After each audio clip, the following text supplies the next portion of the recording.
Yo, yo, what's up, guys? We have got Ashby from Kill. What's going on? Super Trooper, my man. How are we, guys? Let's see here.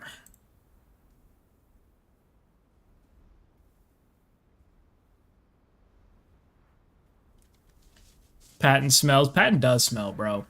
Guaranteed. I smell him from here. What's up, Brandon? It's from Server 13. Appreciate you stopping by. What's going on, guys?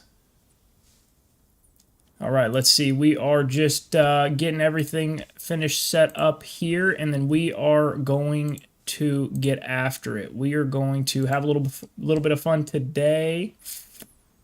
Let's see here. This is actually my first early morning slash midday stream, actually. So let me know if this time is good for you guys. Let me know if you guys prefer this time. I'm Central United States, so this is morning time for me. It's just now 10:15. Normally I stream in the evenings, but let me know if you guys are more in favor of the early morning streams, and I will keep that in mind for the future. Let's see here. We're going to finish doing a couple of things, and we will be on our way momentarily. Let's see here.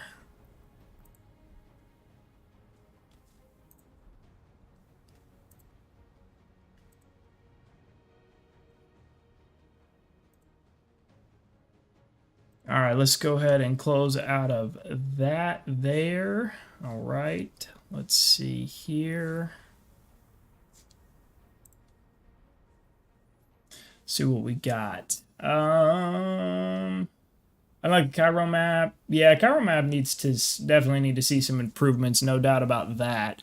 Deathwish, I'm coming for you. Okay, come on with it. Let's see. Time is this time is better. Okay.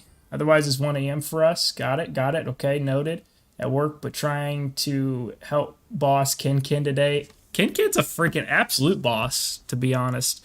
All right, I need to train up. I've been getting some footage with some different units, so I need to train up my fighter and my bomber, and I think we might go tank busting today. What's up, person? Appreciate you coming by. I want that second fighter. Gold. Are you asking if I'm in gold, Iceberg?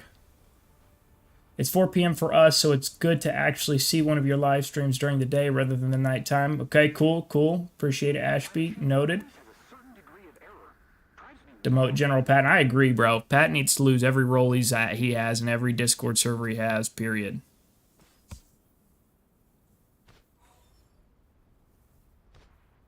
And tell him to take a bath, too.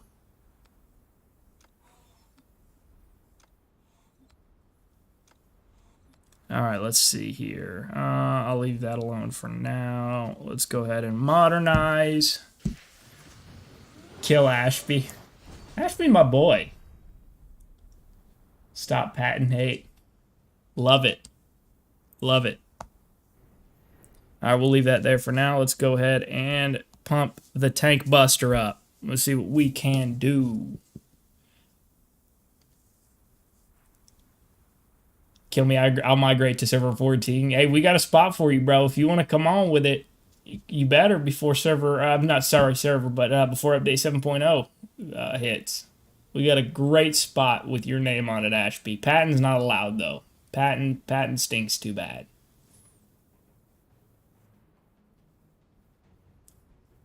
Ash, I'll keep you on a leash. Love it. Once again, Hun Alliance screws over 18 by turning against allies as usual. Always what benefits himself, selfish greed, and mistrust are their ways. Are you in, what battleground are you in? I'll be honest with you, I'm not sure I know anything about the Hunt Alliance. I've seen the name before. I've seen people talking about it, but Kill is my home now, brother. Yeah, I know, bro. I love the Kill, guys. You're in a good spot.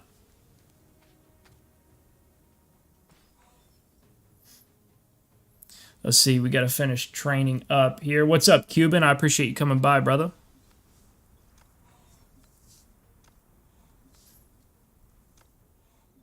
Probably do,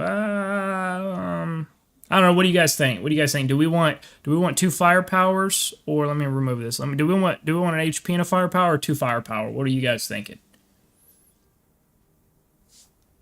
Dr. X doesn't like me anyway. I doubt that. He's a pretty easygoing guy. Brandon, I just got back from Cairo myself about a week ago. Bow from Server 39 did wonders, and we brought the win back. Hey, nice. Congrats, bro. Two firepower. That's what I'm thinking. You've got some nice parts there, buddy. I appreciate that, Ashby. I wish I had obviously all gold plus camp specific parts, but I don't. What's your first choice of unit? My first choice of unit for, like, are you talking about Air Force specifically? Because I'm on Air Force right now, or are you talking just in general?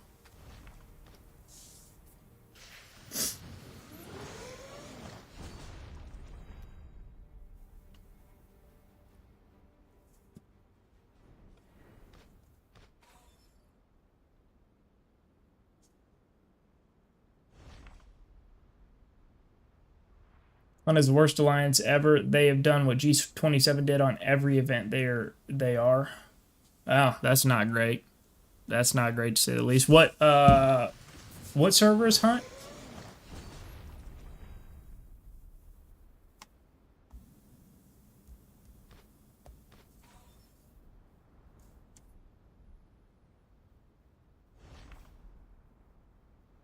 You guys have some pretty good transfers coming in Ashby. I know y'all just ended your event. I was told that y'all are getting ready to go into San Fran pretty quick here, so I don't know if that leaves y'all enough time for a lot of transfers or not. Hunt is in gold. What server is Hunt in?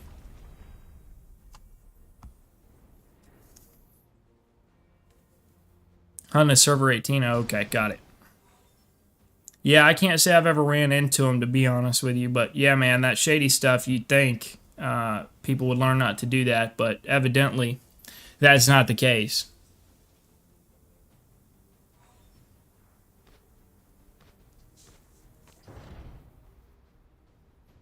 Let's see here, guys. I'm just going to get these this last Air Force unit here lined out, and then we are going to get rolling.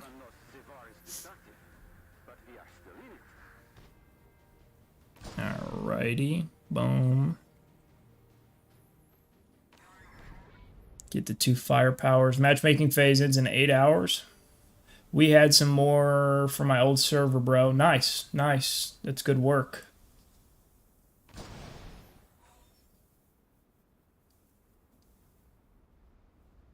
Gold has been working hard. I love me some gold, bro. I love me some gold.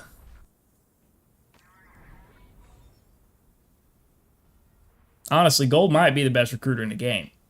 It's very possible. All right, let's see what we can do. Let's go try to rip some freaking tank turrets off G27. Let's see if we can find any.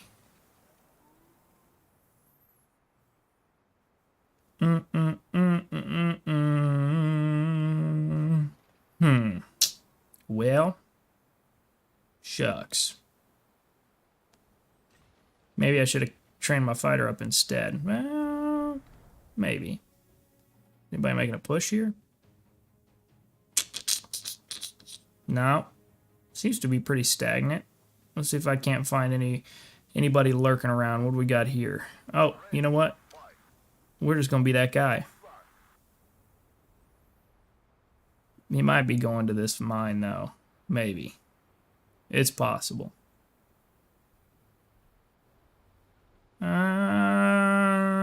No. Alright, well. We'll see when we get there. Let's see. Get some more. Okay, matchmaking phase ends in 8. Anybody here going to San Fran Epic? Last I play, I think leader Nick Hamilton, maybe. Oh. Guess that farm truck was not it. What do we got here? No, that's a base.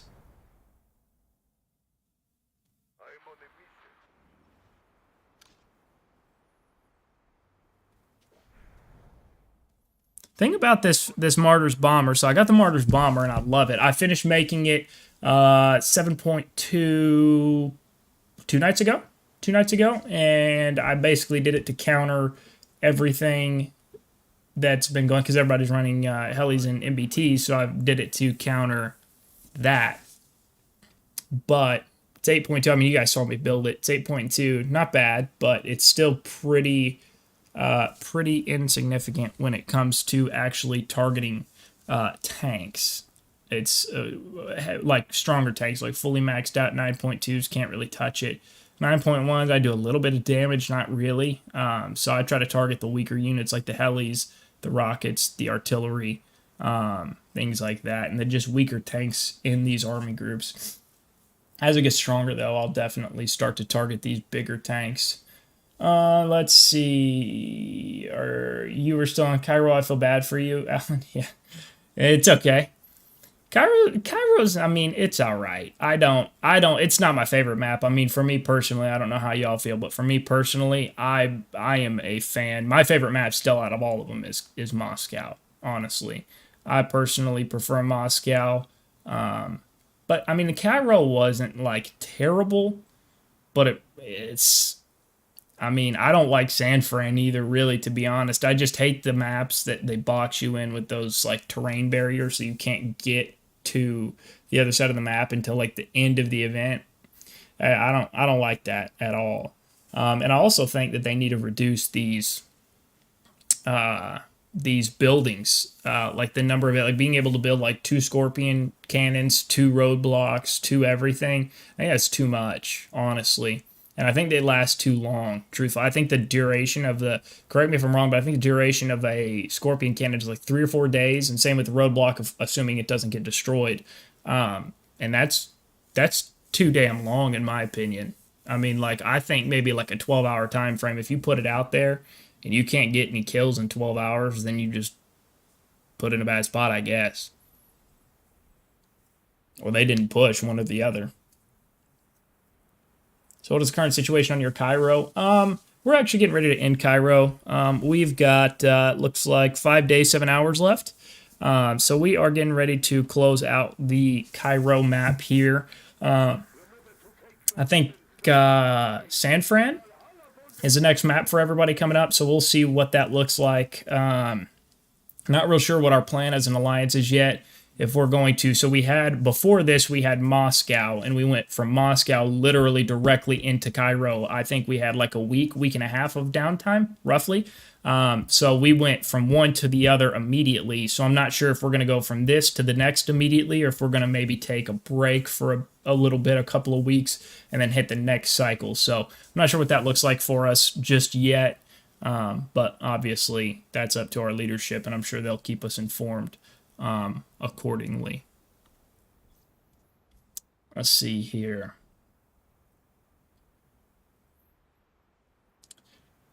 Are we doing well in Cairo? Yeah, I mean, all things considering, we've had some interesting turn of events this Cairo. So things are not going, I should say, as planned, but that's okay. I mean, we've had some fun, we've had some good fights. Let me see. I would zoom out and show you guys a map. We've got some tags up though that I don't want to show, but basically to give you guys like a quick overview of what we've got. I will zoom out here shortly once these tags get updated.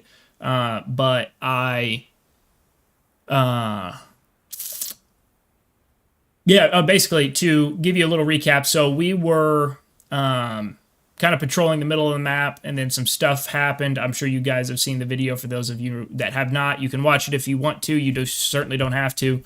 But basically what we did is we just kind of shifted our focus down south to where server 12 HBR and top are, and top's out of server 22. And so we kind of planted a CC down there, and we're just kind of cutting through their territory, going after buildings and stuff like that. So that's kind of the gist of that. So just having some fun, fighting it out for the last 5 days here. And I'll tell you what, guys, I don't know if y'all are interested. I don't know where. Obviously there's some variables here. with where your like plane tech's at and those kind of things. But I'll tell you what, this Martyrs Bomber has been a big asset for me personally. I've been farming. I've literally farmed like a couple thousand kills the last few days since I've gotten it, just targeting, like I said, those weaker units. So I don't know how y'all are on plane tech. I'll show you my plane tech in a second, but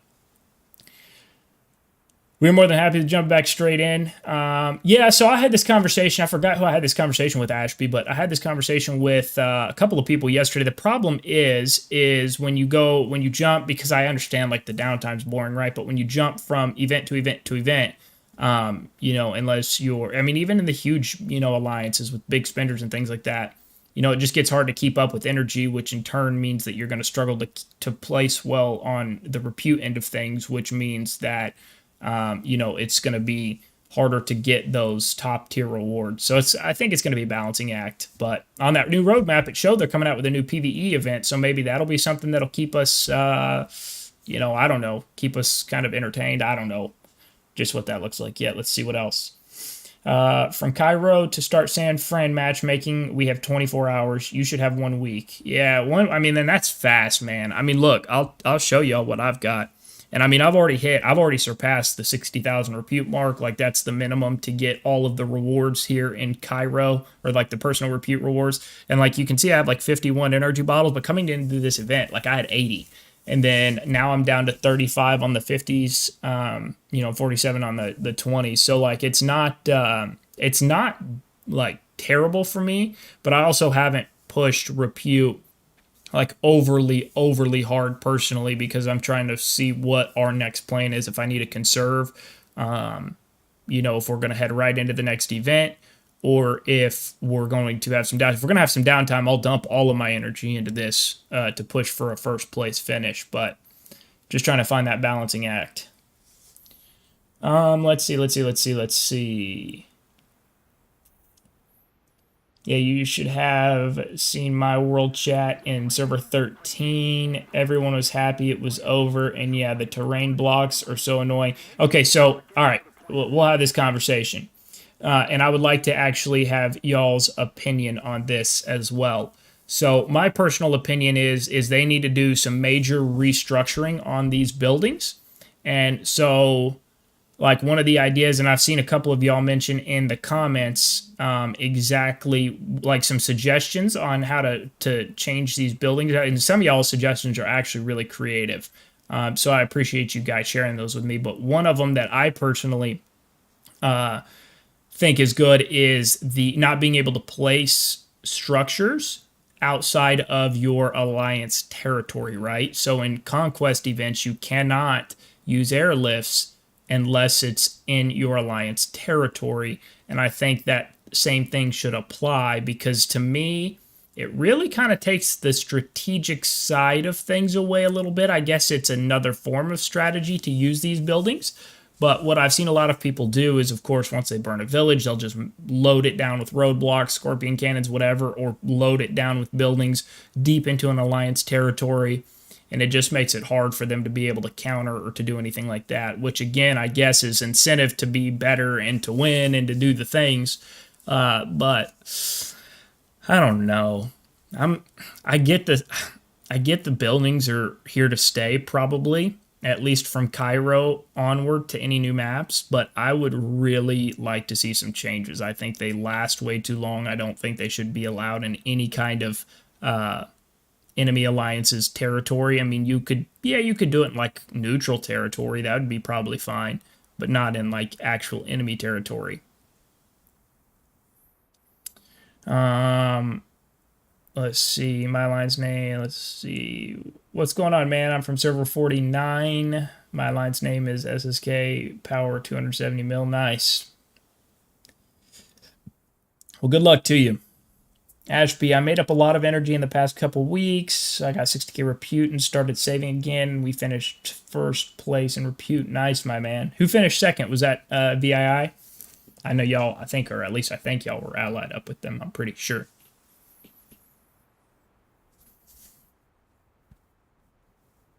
What I think about Mass after Nan left, man, I don't know. I mean, Mass has been helping us a little bit. I mean, we're not like allied, but after everything happened with G27, we basically kind of all we're on the same page that what they did was pretty not good. And so we don't have like a peace treaty or anything. We did very temporarily, and then I've from my understanding, there was a lot of dissatisfaction from a group of members in some of the mass alliances, which that's okay.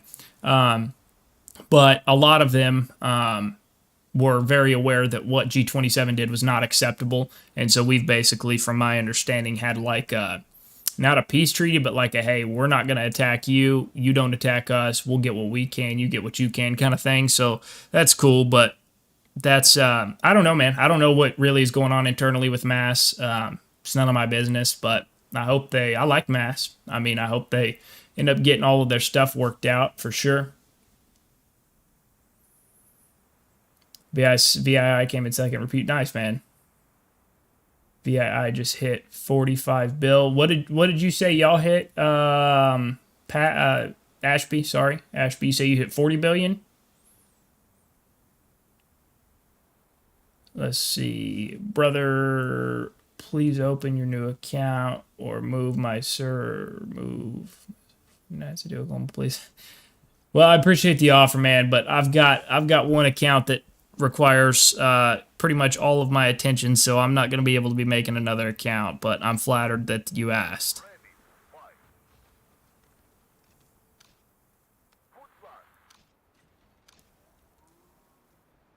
You know what? Let's do that. Let me recall this.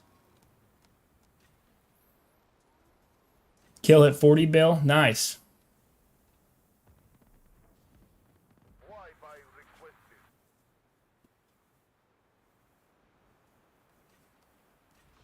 Yeah, Mass has been doing good, man. They've been making some good pushes. So they've been doing fine. Yeah, but again, I don't know what the internal situation with Mass looks like. It's really none of my business. I mean, I hope them the best. I know they've got some guys that, you know, are not happy with the situation, and that's cool. There's always going to be that, but those guys can just pack it up and, you know, head on out. As far as I think anybody's concerned, to be perfectly honest, I don't really think anybody cares about what those guys have to say. I'm not talking about the Mass guys, but the few of them that are just not real reasonable human beings. Oh, that's not good. That's a 40.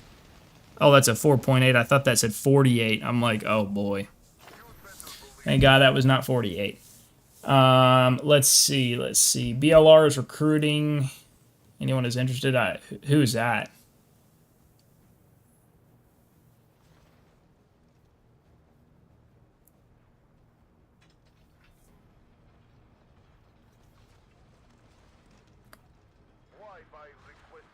You guys ever popped your neck, and after you pop it, you feel like a new human being? That just happened to me. Oh man, that felt amazing. Ask Jackson, their best alliance of the game. I'm probably not gonna take your word for that. Love you, Patton, but I'm not taking your word for that.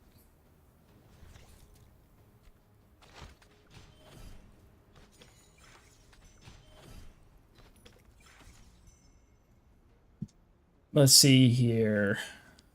Super troop. I feel like there's something going on here. Somebody want to spill the beans to me? Is this a server 12 situation that I don't know about?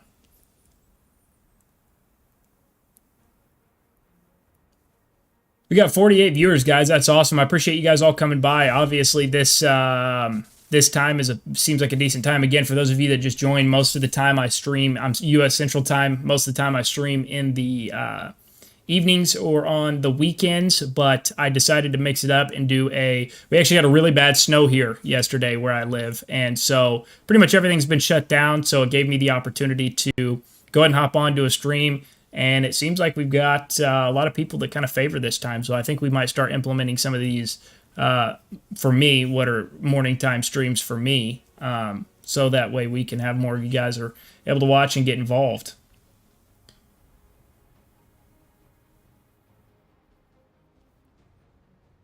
Let's see if you guys If you guys keep pushing from both sides with G27, there will be no players in mass after Conquest. Yeah, man. I mean, I'll be honest with you, Lyric. Whatever happens with mass is their business. I mean, I hope them, nothing but the best. I like a lot of mass players. Actually, I mean, you guys have heard me talk about this in the past. A lot of my friends from Server 13 that were in a separate alliance actually went to mass. So I like mass a lot. I have no problem with them. Again, I know they've got some players, individual players that are just not real great, I guess. I mean, they're pretty toxic in chats and stuff like that. And, it is what it is. But, overall, they're a really good alliance, I think. So, and again, I've heard the whispers of what's going on with Nan. I don't know anything about that. Again, you guys know my philosophy. I don't stick my nose in things that aren't directly involved with me. So, I mean, I hope the best, but, we'll have to wait and see. We got 49 people creeping on 50. This is awesome, guys. I appreciate it. If you guys are here tuning into the stream, if you guys would like the stream, I would appreciate it. It would help out tremendously. Let's see here. Let's see. Amper, what's going on? I appreciate you coming by. Does Server 14 have ideas for future events to be able to stop G27 when you meet them again? Yeah, the plan to stop them is to beat their ass.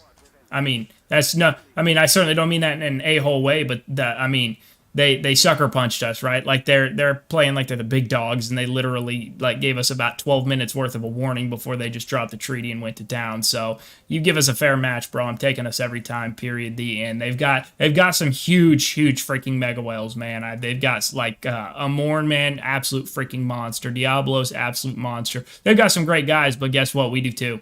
And on paper, I mean, paper power is not necessarily translated into actual combat power. 100% get that. But, I mean, on paper, we're still 3 billion stronger, and I can confirm that we don't keep inactives in the Alliance. So, and here's the thing, man. If y'all watch the video, and again, if you're not interested, that's totally cool. You're not obligated to watch the video, but we very much wanted to fight G27. We just, kind of had that opportunity taken away. Not due to anything of our own doing, but that's okay. That's okay. We'll have our chance again. No worries there. Have you heard of the Boss and Up Alliance? Man, I haven't. I don't. There's so many servers in the game now, which is great, but there's so many servers, so many alliances, I don't. I have no idea who is who. Hello, I'm glad that I catch the stream live. Good luck on the battlefield. Thank you. Thank you. Appreciate that. How will this migration work? That's a good question, and I don't know, truthfully. I don't know all of the details yet. I was having this discussion actually last night with some folks, and I was kind of spitballing some things that I could see happening and then some potential variables, all right? So, like, for example, let's say they take, because they talked about in that, like, an initial Facebook post about the migration thing, they talked about taking the top 300 players, factoring in that power, and then that was going to kind of give an idea on who's considered a glorious server, who's not, and then, potential power caps, how many, transfers could be eligible to come in between, rounds, I guess, or whatever you want to call that, or like once a month, I guess, is probably how they're going to do that. Have a window of time once a month to where people can come in, however many people your server is allowed. So there's that. I don't know how they're going to calculate that minimum power on who can come in or, without approval, and who's over that threshold of power and who has to be approved. So we'll have to wait to get more details on that. Something else that I'm also curious about that I was kind of, rolling around in my head last night is when there are players, and we've all got them on our servers, that are high-powered players, even unbuffed, but they leave the game, stop playing, whatever, and they're a high-powered base, but they're not active.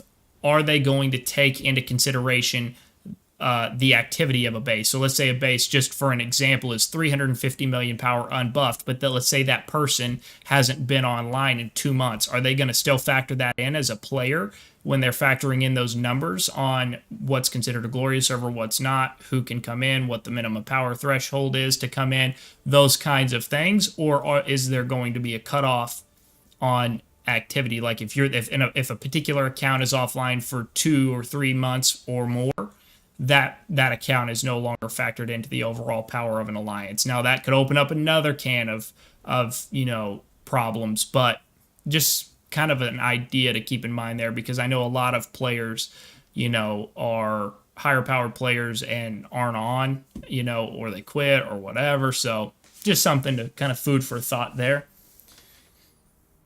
Let's see. Any insight into the new officer being introduced into? No, not any insight yet. When I am able to get that information and am able to get approval to release content, then of course I will bring that to you guys, as I always do. Slick, what's up, my man? I appreciate you stopping by the stream. What can you tell us about Lady Liberty? I can't tell you anything about Lady Liberty. Well, an alliance shouldn't be keeping an inactive player regardless of their power. Yeah, no, that's for sure. But the thing is they're talking about, if you read the post, and you may have already read it, but they were talking about not the power within a particular alliance, but the power of the server. They're going to take the top 300 players worth of. They're going to factor in the power of the top 300 players within any given server. So for us particular, and then y'all are in a very similar situation, because both HBR and Kill are both very strong alliances. So obviously you guys have a lot of high-powered players, but just let's say theoretically the 50th ranked player in server 12 is no longer inactive, right? And let's say just theoretically nobody's on the account or sharing the account or playing the account or whatever, and it goes dormant or inactive for 2 months. Is that person still going to be factored into the power of the top 300, or are they going to basically kind of like nix that one because it's inactive and then pull from another player who is active? That's kind of what I mean. Ash, I think you meant the servers. Yeah, exactly, Patton. You want to see our alliance flag? Okay, I can show you our alliance flag. That's no problem. Let's see.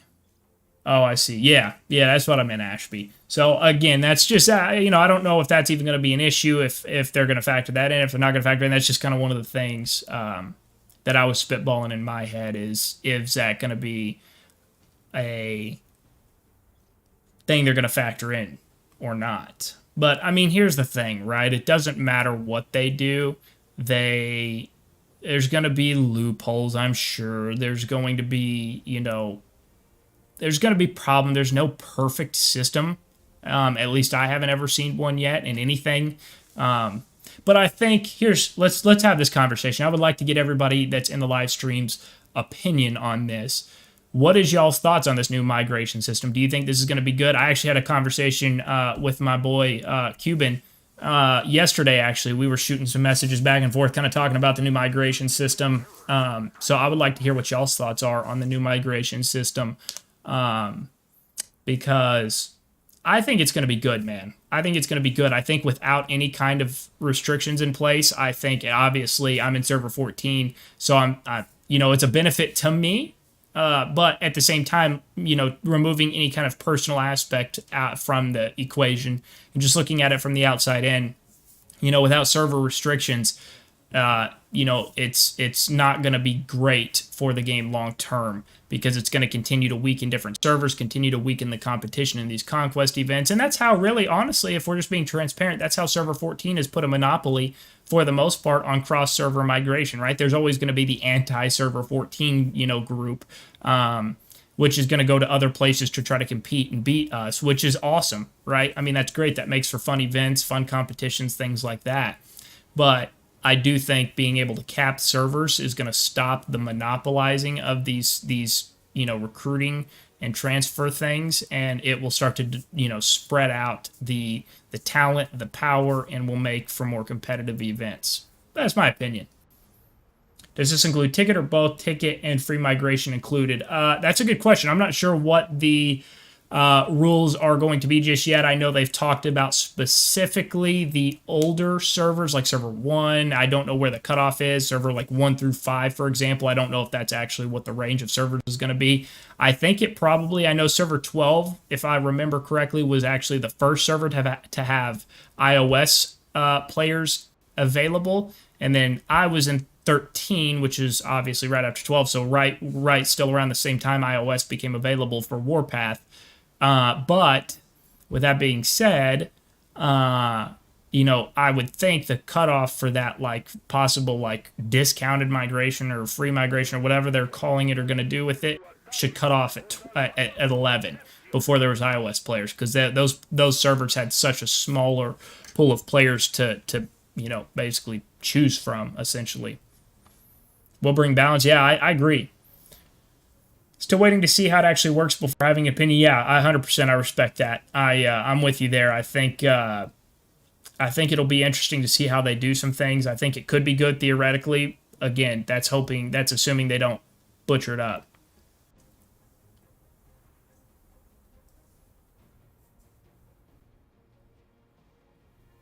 Let's see. Hunter, you talk about barbecue, Con?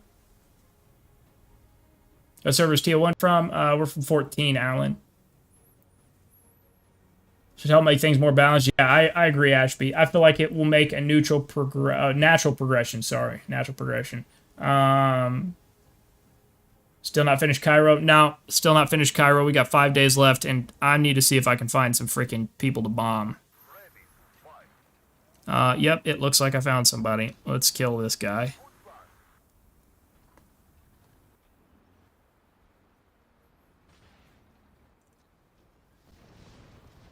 Let's see here.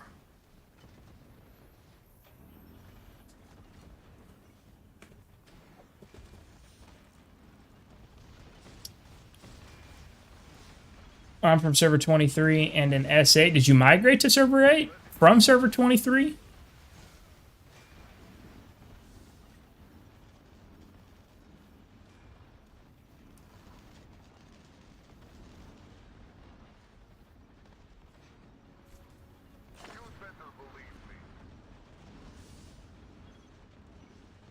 I didn't pay attention. Did I get any kills? Oh, reading the chat. I didn't migrate. I'm from server, hold on, 23. I'll be honest with you, I'm not sure that makes much sense. How are you from server 23 and in server 8 and didn't migrate? I mean, I guess you could theoretically have like an account. Is that what you mean?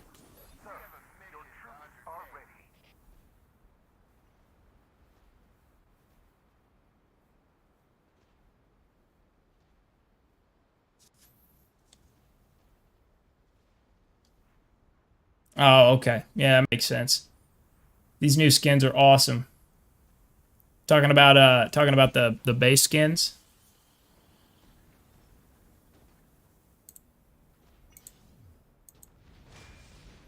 Let's see here.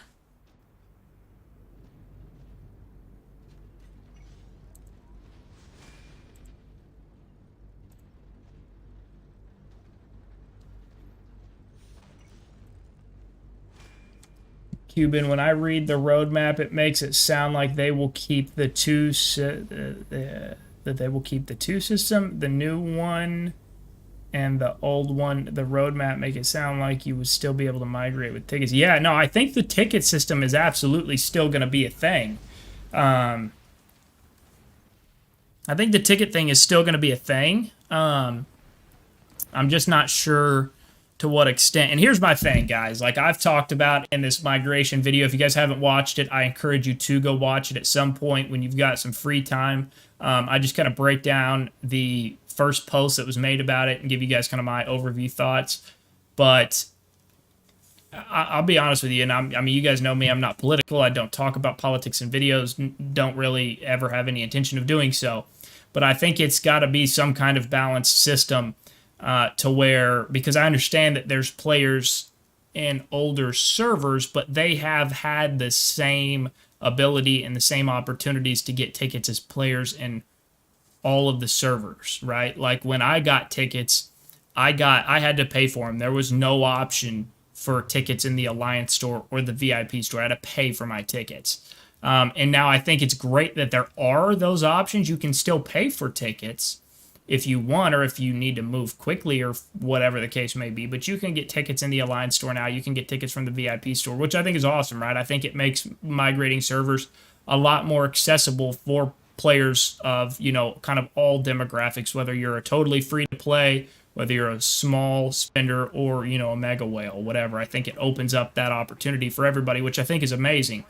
But I think if they start going around giving people totally free migration, I think that's not really good. And I'm probably going to get some disagreements with that, and I respect that. But I don't think that's necessarily fair because there was, at one time, no other option for players other than to pay. And sure, that was a choice, but that's the only choice we had. So it really wasn't a choice in some ways. But I don't know. At the end of the day, I think it needs to be whatever's going to make the most sense for the game, longevity-wise, what's going to make most sense for the player base to have the most enjoyment from the game as possible. That's what I think needs to be done.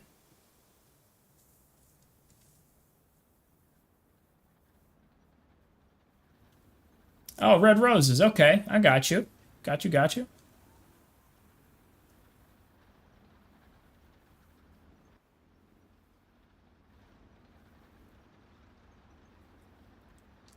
Oh, let's see.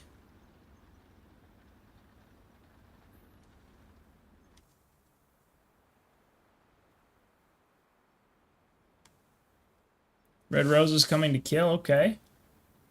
Did I just see a B2 Spirit Bomber? Yeah. Yeah, we've got a lot of them. I know Top's got some guys running them. I know like Starcrest has got a couple of them. Joker's got a couple of them. We've got quite a few guys, TL1 that run them. G27's got some guys that run them.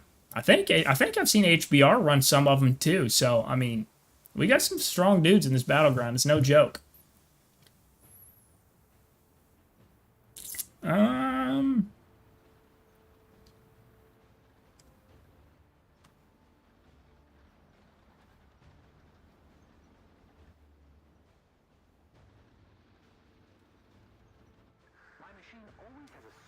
Now G27 is friendly war with TL1. No, no, no. I wouldn't call it friendly, my friend.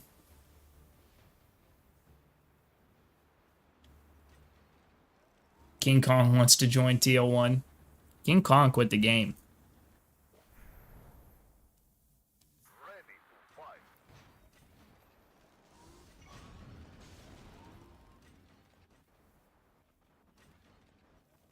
Good news is we've got, I know I can't speak for any other server obviously, but I know like server 14, I know UN specifically has got, I think the last number I saw was 40 guys coming over for UN specifically, which is going to be fantastic. If they meet or even get close to that figure. I know we've got a lot of big bases heading towards TL1 as well. We've actually already got some in the server waiting in some of our other alliances. And so we've actually had quite a few people that have committed to 14 that weren't going to come until they got the tickets. But with this new 7.0 on the horizon, we've got guys speeding up their transfer so that way they can get in before the restrictions stop them from getting in. So we should have a huge influx as well. So that's exciting. I actually had a group of guys, 10 guys actually, that messaged me the other day too that were wanting to come over. So that'll be cool too. So hopefully we have a big influx. We can juice up the ranks and get back after it again.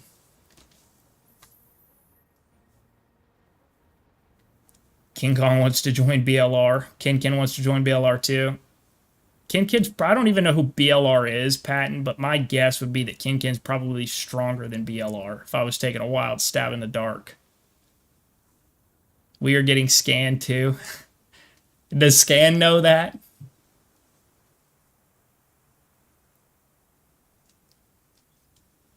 Does TL1 have Silver Alliance? No, not TL1 specifically. So there's really not like any sub alliances or anything like that in Server 14. Man, Server 14's been united forever now.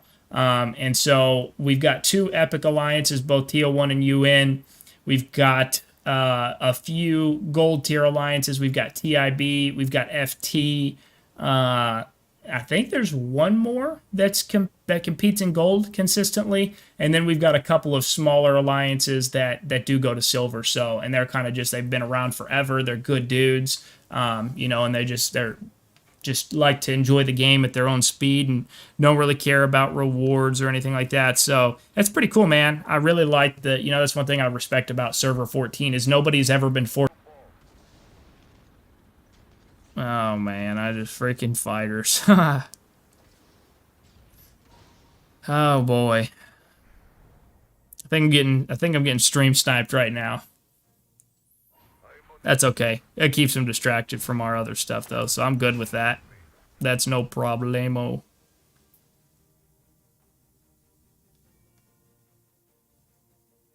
I've had a lot of luck finding like inactive, like arty units, rocket truck units just sitting out, so I snipe those pretty consistently.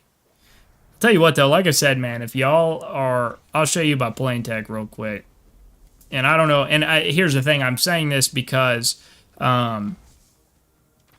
kind of need to have good plane tech if you're gonna like expect to do really well with your planes, because there's so many strong fighters and stuff out there and so many strong units really that if you want to do damage you kind of have to have good plane tech. My fighter tech is maxed. I primarily run fighters, but I've been enjoying and just having fun with these bombers. But I am almost done with the bomber side of the tree too. I've got a few more categories to go, but this is my plane tech, and these right here are just the reserve ones, so I'll do those at the end because those are cheap. But my whole fighter plane, you can see on the bottom row, is all maxed.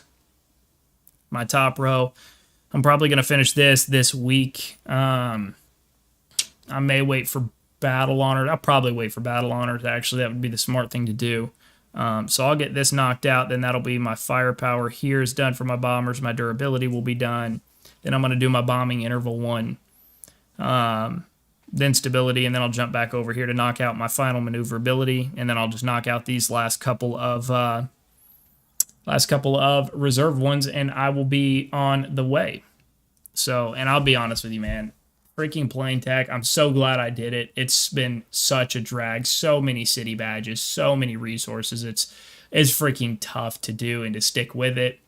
But I'm glad I have, because I notice a big difference. I mean, I can run the max that I can get a unit right now for my Air Force is 8.2. But I notice a big difference in the field. Like I've gone up against like 9.0 fighters and stuff like that. Especially when they've got like not good plane tech, it's very visible because I'll just cut right through them, like a knife.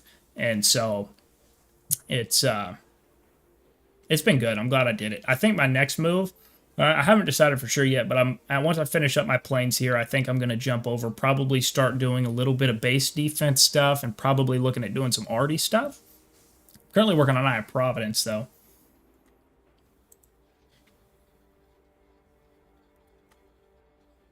Let's see.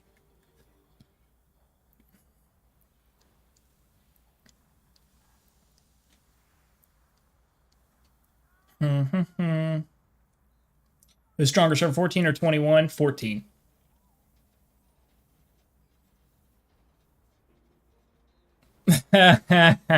Ashby. Yeah. I love me some Nightbot. I set that up myself, by the way. I gotta gas it up in the chats every now and again. But I mean, you know how it is. Come on, Ash. Let's see. Server 18 is dead. Man, I don't know. I mean, I know, obviously, Server 18, but I'm not sure. I don't know if I've been in an event. I think I've been in an event with 18 before, maybe. If I have, it's maybe been once or twice, so I'm not super familiar with them, though. What's up, Dominic? Appreciate you coming by. I'm trading kills right now. Okay. Do you, man. Do you. City 4, I prefer bomber power. I mean, yeah, if you can make a good bomber. I mean, I've always been a fighter guy. Now that, I mean, I used to have a 7.2 Liberty bomber. I scrapped it for prototype pieces. But now that I got the Martyrs bomber, which again, I made the Martyrs bomber because I wanted to, I mean, I just watched the trends, right? Like I watched the trends. of what everybody's doing, and then I kind of evaluate my moves accordingly. And everybody's gassed up their tank tech. Everybody's running MBTs or helis. You know, and then you've got that, you know, almost equally as large. I've ran a couple of polls on it actually, and tank tech by far and tanks in general are what players have invested in the most, but artillery is actually pretty close to it. So, you know, I'm just looking at what can counter those two things that everybody's interested in or running, and that's why I went ahead and did planes. 2 events, 2 fight machine medals, trying for third, top 30. Yeah, top 30, man, I'll be honest with you. I've pushed for top 30 once and I got it, but I don't think I slept for 30 days, honestly. So it was a grind, and especially in battlefields like this, like we've got some just ridiculous strong players, and you just can't compete with them. I mean, you can, but you just have to be so like frugal with your reserves and how you fight, and it's you know, I'm not the thing with me is I fight pretty, I'll be honest with you guys, I fight pretty stupid sometimes, strictly for the enjoyment of the game. You know, and sometimes there's a strategic aspect of that. But like, for example, I'll give you guys a real life example of like me fighting stupid intentionally for the benefit of the Alliance. So we were making a push with an army group, so I went ahead because I knew there wasn't a lot of discipline with the enemy artillery army group that I was charging at. And so rather than our whole army group getting targeted, I ran my MBTs in there. They all locked onto me, of course, because they're trying to go for the easy kill instead of staying locked onto the army group. So I ran myself in there. I got killed, but it gave the army group enough time to swoop in and start to eat all of the army group up. And not lose the whole group in the process, because they targeted me pretty cool, you know, real quick, which, you know, reset officer skills because those fired off and things like that. So I don't mind doing stuff like that. I'll do that for the Alliance, no problem. But and then sometimes I just like to freaking He-Man it, go in there and rack up as many kills as I can, and then I'll die. So I like to have fun like that. Sometimes if depending on the situation, I'll fight smart, like strategically smart if I need to, but I like to have fun too.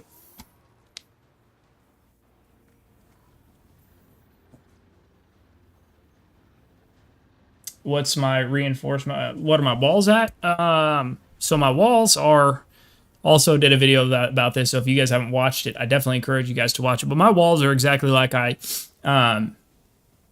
suggested in the video. So I've got my first wall here to level 10, second wall, oh, sorry, that's not my wall. The second wall to level 10. This wall I'm working on currently, it's level 6. And then this wall right here I haven't started to work on yet, it's level 1. So I'm going to finish off getting these 2 to level 10. And then I'm going to focus on 1 all the way up. And then once that's done, in a few years, I'll come back and do the next one.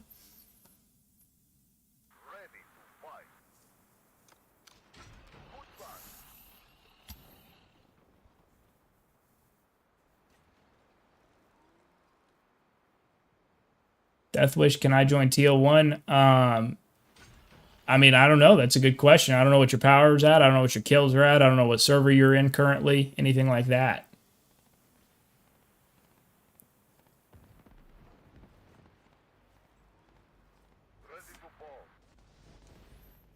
See, like, this is a maxed out 9-1, like maxed out tank. I'm sorry, tank tech is what I mean. So I'm not doing a whole lot of damage. I got to get out of here before I get killed. So I don't do a whole lot of damage yet to these tanks, but I do to the arty, the helis, and the rocket trucks.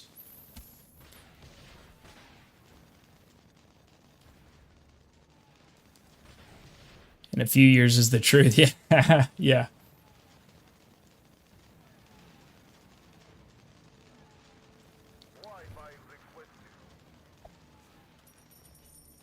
Thanos, my man.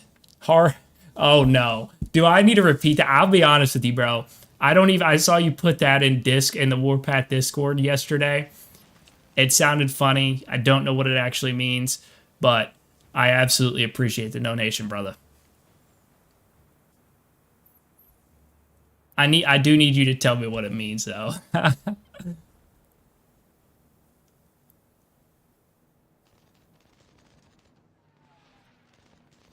We have problems in 18 Hunt Alliance. Most of us looking forward to going to other servers with past tournament allies in this hopeful migration, whatever it comes up. Yeah, man, I hope that works out for you for sure. I definitely think it's again, I'm in favor of having options for everybody to keep the game active, to keep the game alive, and then of course to make sure it's enjoyable for everybody. Because at the end of the day, it's a game, right? Like I know some people take it really serious, and I mean.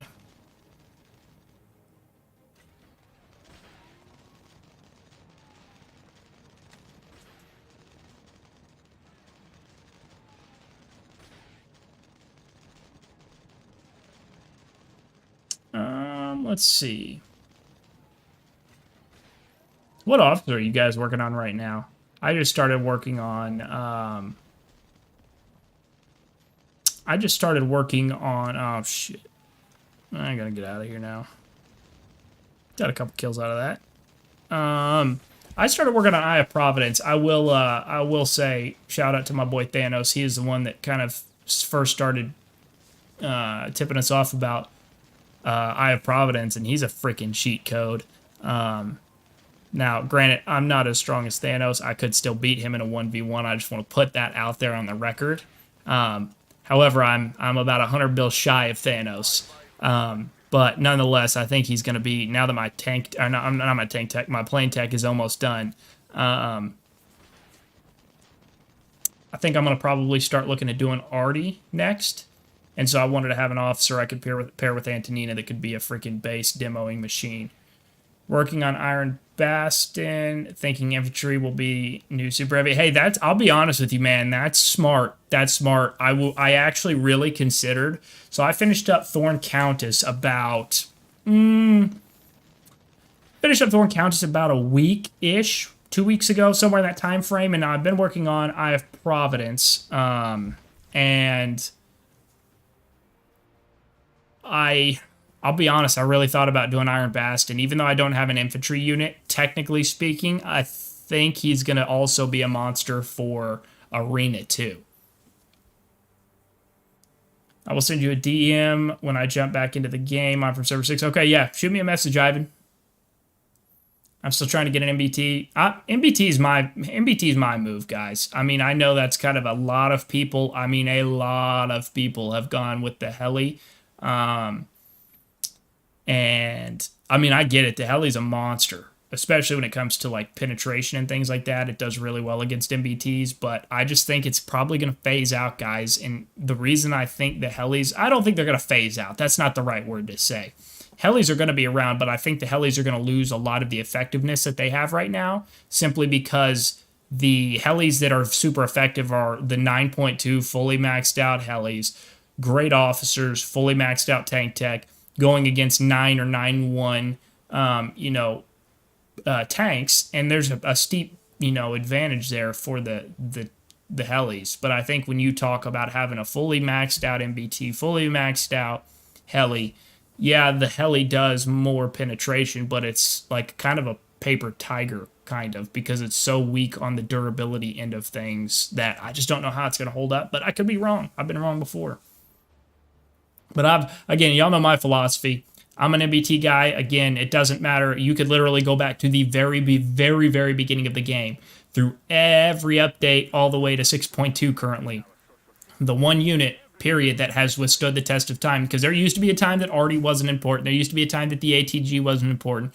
There used to be a time where pretty much every unit wasn't important, with the exception of the MBT, the main battle tank, or the medium tank, for those of you that don't have modern units. The medium/main battle tank has withstood the test of time, period. And just looking at that track record, man, I'm not going to question it. I'm just going to keep rocking the MBT, because I don't know what the future is going to throw at us with this game, but what I do know is that the MBT is going to keep rocking. Let's see. Strong fighter will counter your bomber. Yeah, 100%. Yeah, 100%. Well, the reason I don't give it a jet fighter escort, my man, is because if you look, I'll pull it out on my base so you can see, because you're right. And if I had the unit to do it with, I would. But this is my fighter right here. and it's obviously level 200, maxed out on mods. You know, good parts. I don't have the auxiliary system on it, but it's not any. I haven't put any resources into it because I've diverted everything into my bomber. And I can switch back to my fighter, of course, and make this 8.2. But all I'm doing is if I run at this power, I mean, this is just basically 9.3 million, just shy of it. So if I run this as an escort, man, this is just going to get chewed up, and it's going to cost me even more reserves. So basically my philosophy is I'll run a bomber. I try to be selective about. I was talking to Josh about it too, and he's been running Martyrs bombers for a while, so he was giving me some tips on kind of an effective approach with the Martyrs bomber. So I've been doing what he's kind of suggested and targeting those weaker units and whatnot. But at the same time, I basically swoop in. I'll run a couple of runs, you know, till they start getting fighters on me, and then I'll just pull back to base, and then I limit my losses. But if I run a fighter in there, now I'm getting double whammied with losses. Let's see, barbecue. We can double team Death Wish. That's I don't know what to say. I don't know what to say to that, barbecue. No comment. Let's see. Kill barbecue. Yeah, no, I agree. Kill barbecue at all costs. That's pretty much my philosophy all the time. All the time. I do love you though, barbecue. Slick, my voice is breaking? What do you mean? Here, I'll show you guys real quick. We'll do some more bombing runs real quick here in a minute. But, oh, that's my fighter, my plane officers. So here's kind of what I'm working with on my officers here. Let's see. I'm going to move myself. Let's see.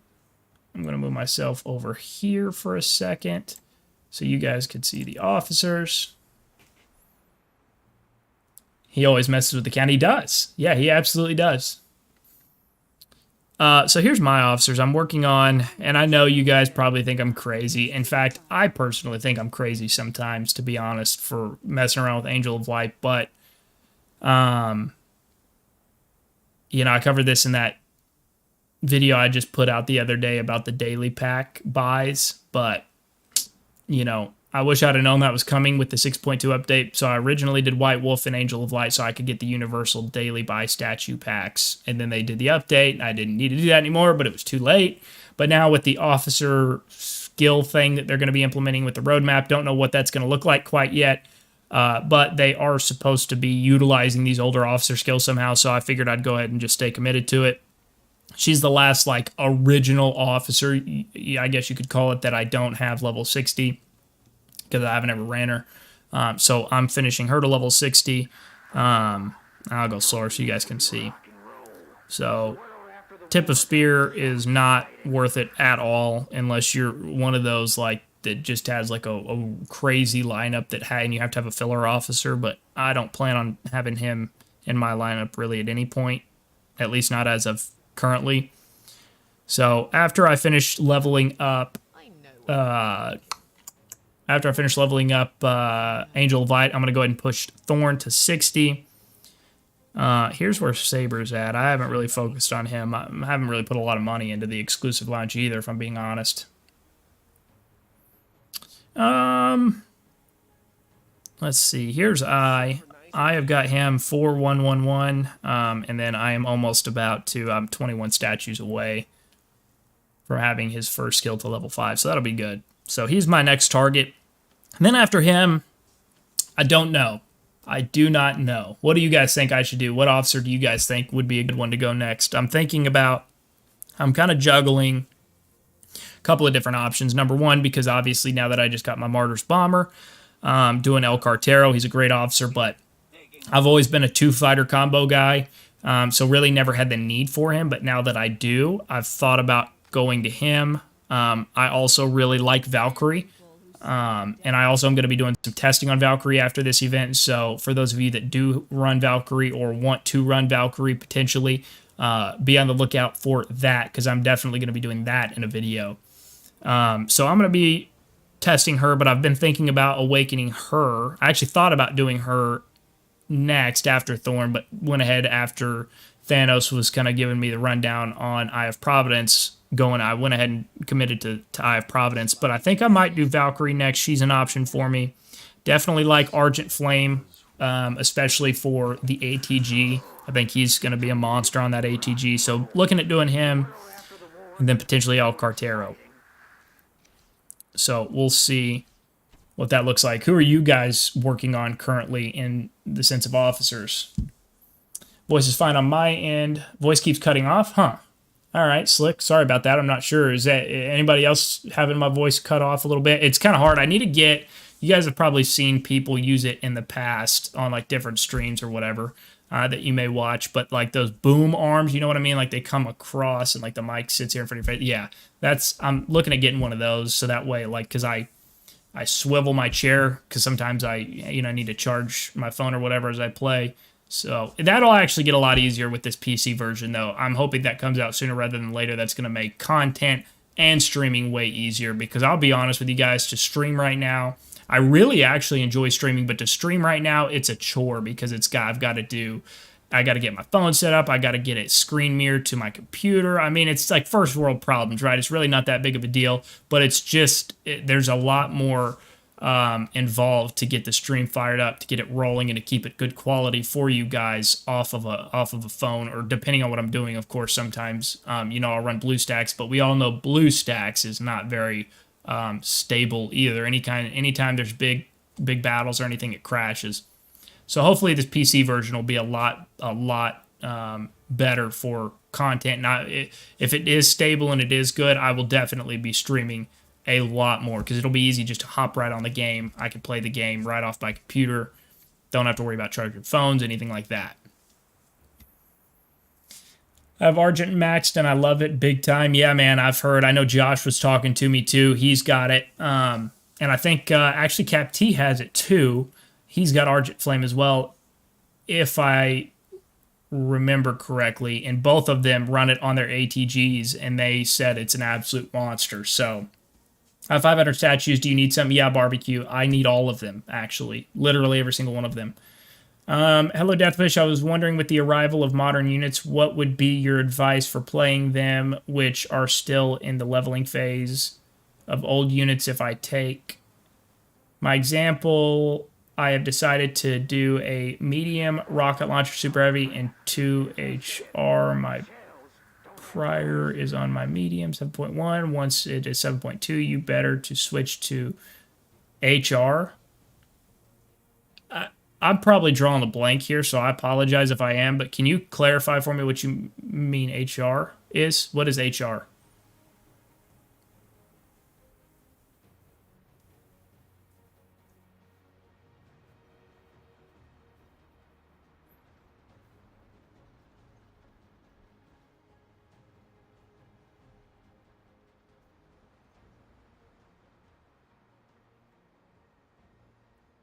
Do the Fat Bomber guy, maybe? Yeah, Cartero has been on my list, no doubt. I definitely am interested in Cartero.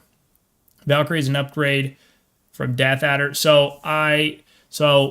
Big Country, I think... So my thought is... I'll show you my officer pairings here for my ground force. So I run an ATG, obviously. It's just 8-star. It's not, like, juiced up at all. But I run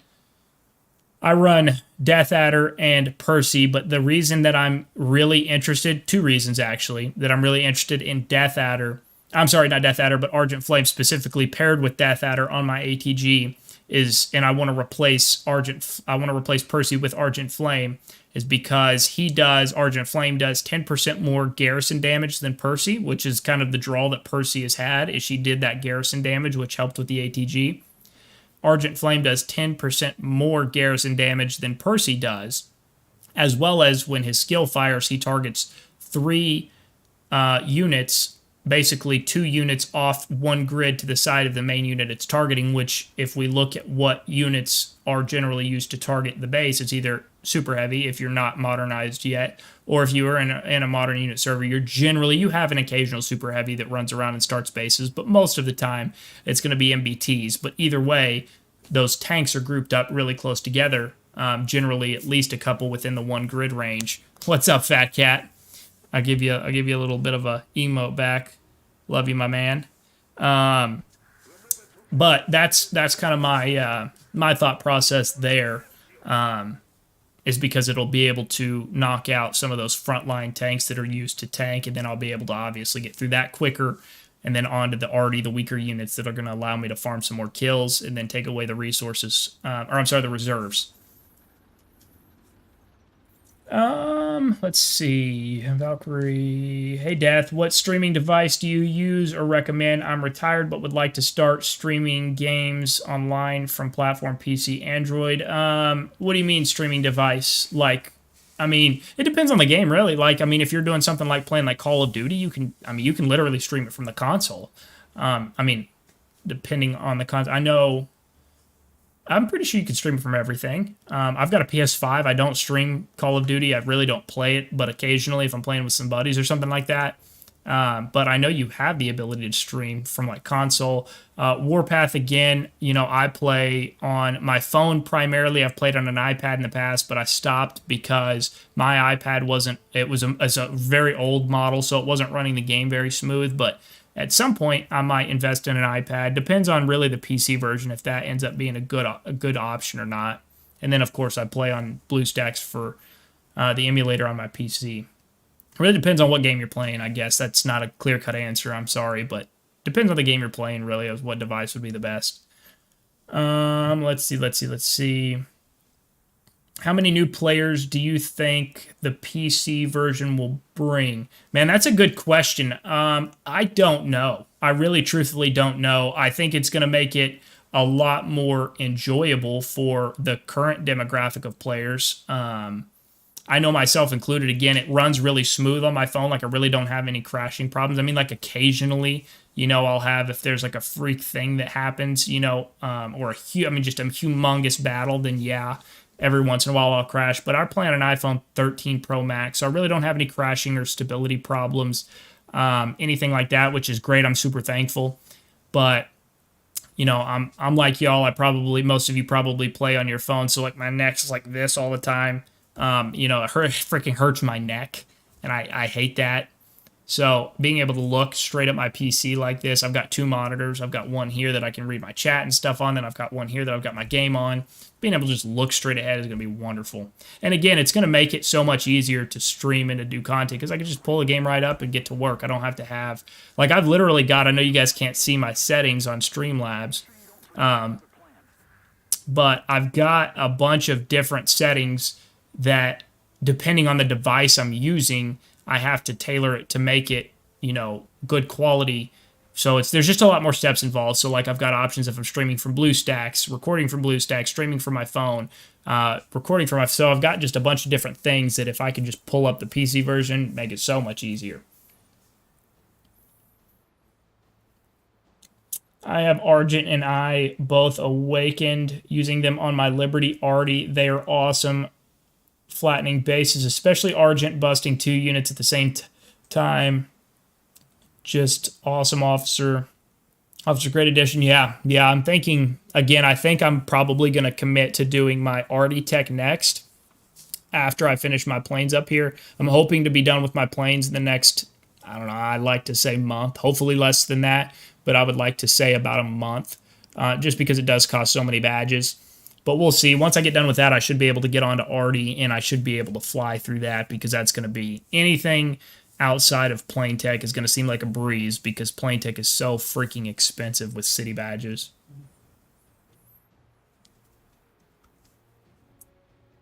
Let's see. We got to get back to, we're going to do some more bombing runs here, guys. Again, I appreciate everybody that's hanging out at the stream. This is, again, a new time for me to stream. I wanted to hop on here in the morning time, see what you guys thought about that, see if you guys enjoyed the morning times, which it seems to be, at least from the ones of you guys that have given me feedback, the morning time streams seem to be a little bit more appealing, so I'm definitely going to keep that in mind when I do future streams. Of course, I'll still do evening streams as well. But I will start to incorporate a lot more of these morning time streams for you guys when I have the opportunity to do so. So I appreciate you guys all coming by. Not ending the stream or anything, but just letting you know kind of what that looks like. But do appreciate you guys all coming and hanging out with me here. And if you guys haven't already liked the stream, please do go ahead and hit that like button if you don't mind. It would help me out tremendously, and I would greatly appreciate it as well. Let's see. You guys might be able to hear my dog snoring in the background. He's laying on the ground here. Let's see. What unit do I want to kill? I can kill that one. Think that'd be a good one? Thanks for making videos. Absolutely, man. I appreciate you guys watching the videos. I wouldn't be where I'm at today without every single one of you guys that support me and have shown me and the channel a lot of love. So I equally appreciate you guys.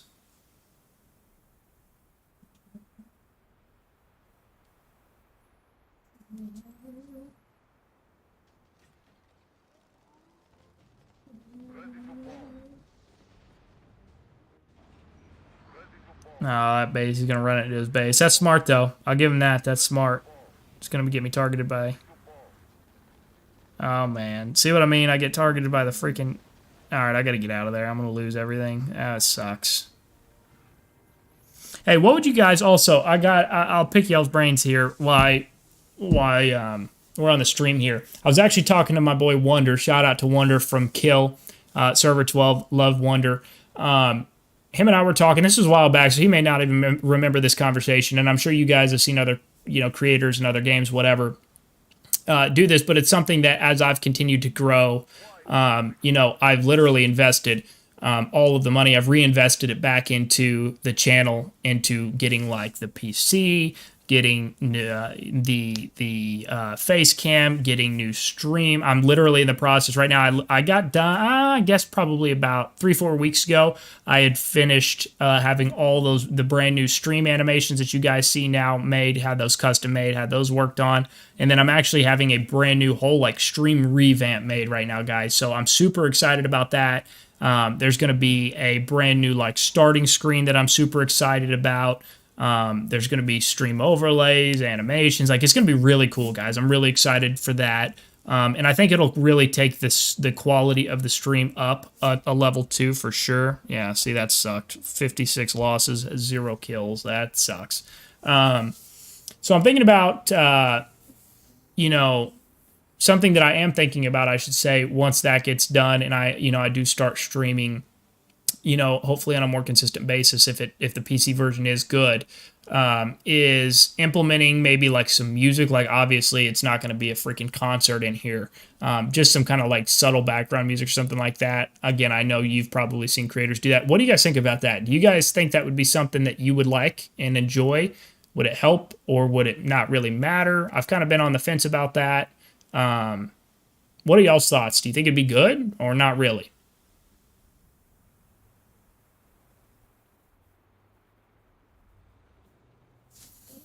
Let's see here. I need to move my camera back over.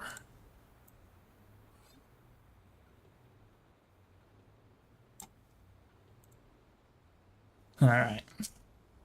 Let's see. We're gonna do some more bombing runs here.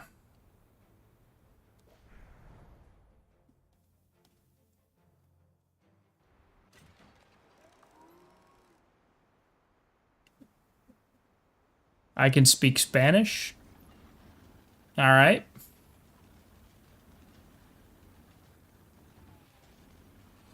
You know what? They've got a lot of fighters patrolling. You know what? Those fighters are not really... You know what? We're just gonna go kill them with our fighters. I'm not having a lot of success right now. This bomber. I love this bomber, though. I'm not getting rid of this thing. This bomber's been a freaking win. So we'll throw this on here. Boom. Yeah, let me know, though. Seriously, I want y'all's opinion. Let me know what you guys think. Do you guys think the music would be kind of a cool addition? Do you guys not really think it matters? Yeah, I'm all ears.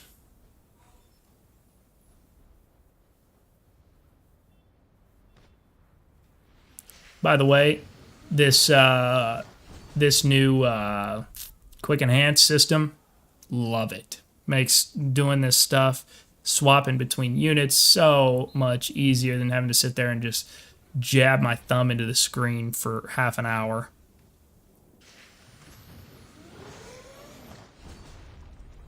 What's up, Start?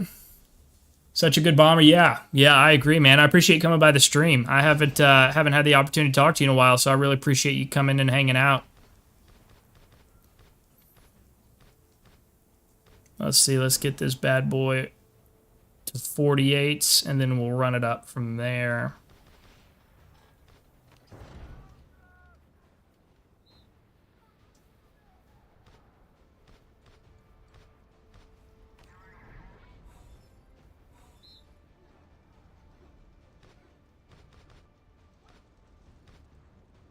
Oop, wrong one. All right, so we're going to do that, and then let's see how much we can run that firepower up.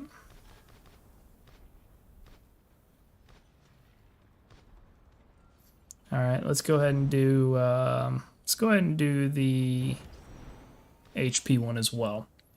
Need a little bit of maneuverability going on. Who doesn't? Super Trooper doesn't. Who doesn't love background music? Noted. Noted. I've been thinking it would be a good addition, honestly, at some point. Obviously, you know, can only move so fast, but now that I've been able to get some of these other things, you know, done and reinvested back into the channel, I'm definitely thinking that the music, along with this new stream revamp, is going to be a move that I need to make. So, noted.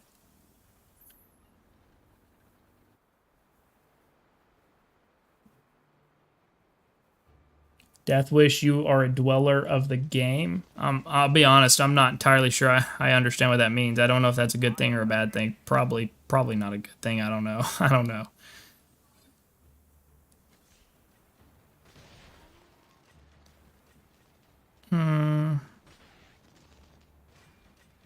Yeah, they had all these freaking fighters out, and as soon as I switch to a fighter, I can't find a fighter, and I'm not going after that 33 million fighter. Thanks, but no thanks. I'm out on that.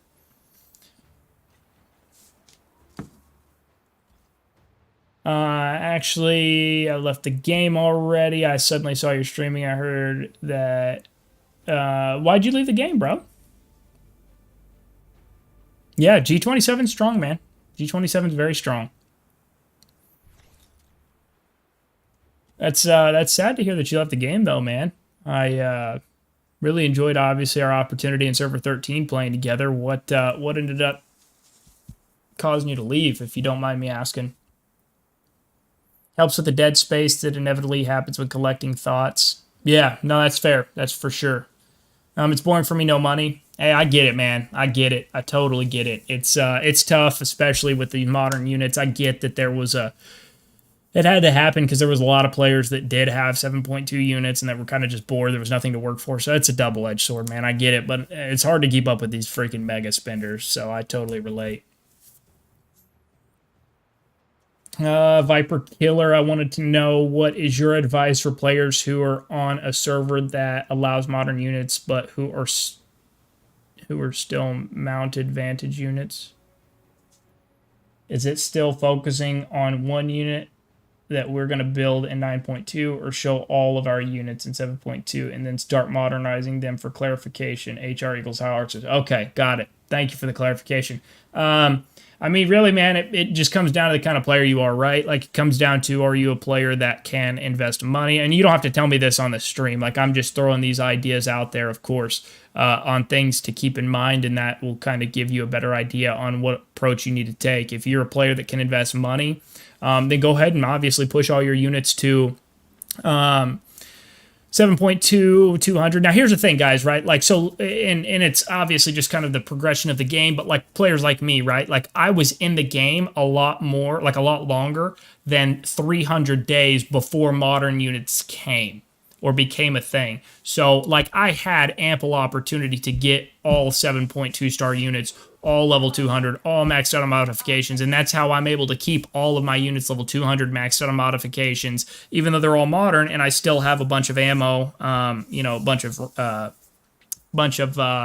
components and things like that. It's because I had a lot more time to build that up, guys. So just keep that in mind, right? It's not the same landscape for you guys that are newer players, because you guys have less time to build up, which obviously makes spending money even more important. But if I was a brand new player and a brand new server, man, I would say focus on one unit. I would personally make a main battle tank, or you could make a heli. I mean, kind of whichever one you wanted, but I would say make the tank the priority, because as you get transitioned into modern units and then into conquest events, that's what everybody's going to be running. So you want to be able to kind of compete with that. But that would be my start point. I would say pick probably one unit from each camp would be my suggestion. So I would run like maybe a Liberty MBT or a Vanguard MBT. Either of those are going to be a win. I'm personally not, all three camps are fine. They've all got their strengths and weaknesses, but I'm not really a fan of the Martyrs MBT. It's good. It's just not kind of my, I've built my lineup around some other different Martyrs units, so it really just didn't make sense for me. And then I'm a fan of the Liberty artilleries. I've got a couple of those. I've got, from Martyrs, I've got the plane, I've got the fighter plane, I've got the bomber now. Then I've got the rocket truck. I think those are all good units, so pick whatever makes the most sense for you there. So it really just depends on what you want to do, really, at the end of the day. But yeah, I would say the one unit approach is still definitely going to be the biggest advantage that you can have. So I would suggest, that'd be my suggestion. I know I'm kind of steering off a different road here, but I would definitely say one unit would be the best bet you could possibly make. Alan, I appreciate the donation. Thank you very much. Thank you very, very much. Okay, guys, got to bounce. Catch you later. All right, Slick, I appreciate you coming by very much. Alex Gonzalez, great. Thank you very much. Your explanation, really appreciate it. Yeah, absolutely. Absolutely. I'm sorry I couldn't give you like a very clear-cut answer, but that's kind of the fun thing about this game. At least to me personally, is it's the strategy side of things, right? Like you have to pick and choose what unit you want to go with, and you can make a case for any unit in the game. You could make a case for, you could pick and choose what officers you want, right? Like if you're going more towards artillery, or more towards tanks. So it's very much a strategy approach to it. So there's not really a clear-cut answer. There's even not really a right answer. Like you guys have seen me mention in my past videos in TO1, lead farmer. He runs like 5 light tanks. He kind of mixes up his units depending on what he's actually doing, but he has 5 light tanks. So you guys can do something crazy like that. I know Diablos from G27, I think it's Diablos, runs 5 main battle tanks. I think that's who does that. I know like a Morn runs a MBT and a couple of rocket trucks. So you can tailor it however you want, for sure. But just keep in mind, again, guys, like I know you guys see me, I've got all my units level 200, maximum modifications. But again, just keep in mind, guys, that it's just because I've been on the game a lot longer. And I had the advantage of being able to work on my units before modern units became a thing, for longer than 300 days. What do you think about a player that has over 180 million power and have their kill rate lower than that guy that has 130 million power? Okay, that's actually a fair question. So I would say it depends on the grade of kills they have, right? So I was having this conversation with Devil Cake. She's actually in our alliance. She's amazing. If you guys don't know her, everybody needs a Devil Cake in their life. She's actually one of the Server 13 players that came over with me. I'll show you guys an example, so I'm going to kind of brag on her for a minute. But I'll show you guys my spread. So you guys can see I have 1.19 million kills, right? That's a lot on paper, and I've always thought, but if you guys look at the kill grades, right, you guys can see how much I have of each. And I've got like a bunch of, prior to modern units, I had, relatively speaking, I had very, very strong units prior to modern units. And so I had, 387 tier 12 kills. Now modern units have came out. You guys can see, my spread here on 13, 14, and 15 kills. Now let me go over here and show you guys Dev's kill spread here for a second.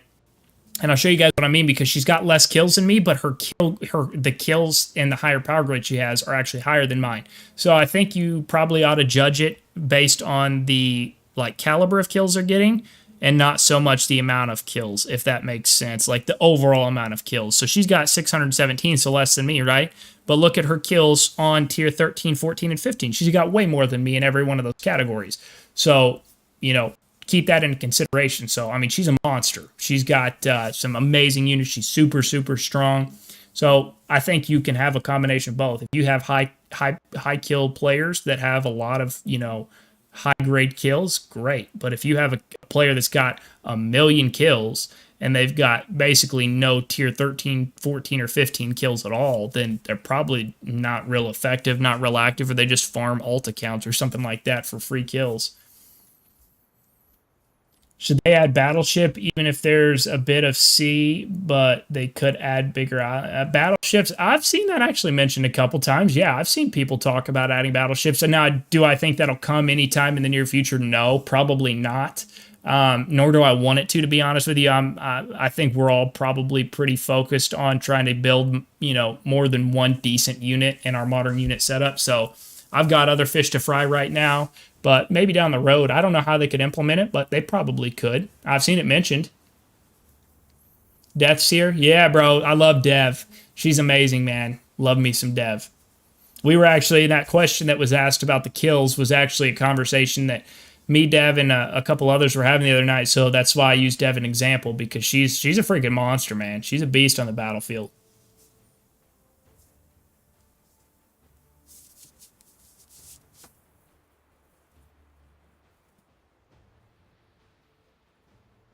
Kill. Yeah, man. You guys know I'm a big Kill fan. Love me some Kill. Got a lot of good folks in HBR too. They're freaking monsters in their own respect for sure. So Server 12's got a lot of good things going on over there, no doubt.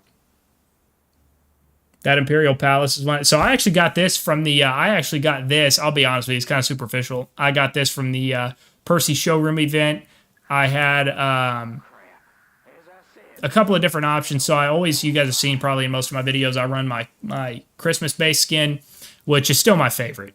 But I was looking for one that it was like a more neutral theme throughout the year, but that still had reasonable buffs. I run, obviously, you guys can see the MBT. So the Imperial Palace gave the tank buffs.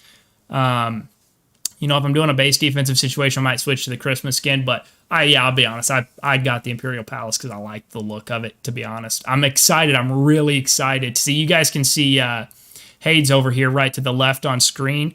That's the first anniversary event skin. Obviously, you had to invest a lot of money to get that through the actual events. But I'm excited. I'm really excited to see what the second anniversary skin is, because the first are freaking ridiculous.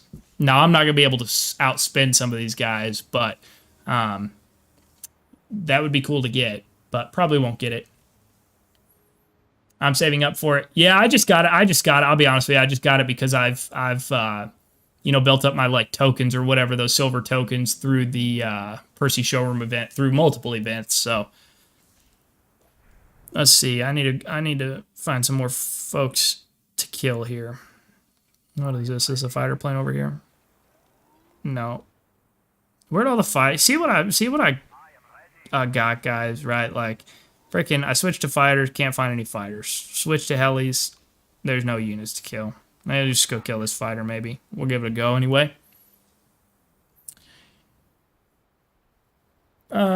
You think you still have to be top 3 of the server for the skin? Oh, I'm sure. Yeah, I'm sure they'll do something like that. It incentivizes, you know, obviously spending money in these events, which it's a business, I get.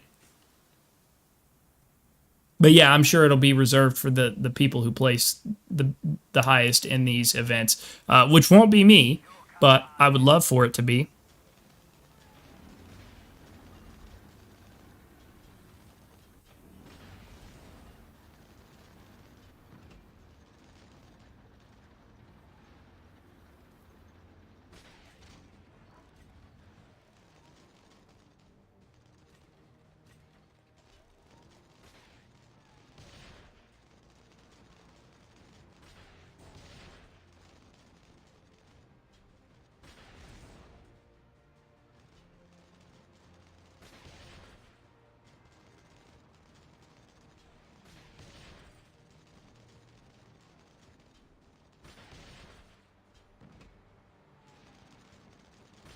Mm-mm-mm.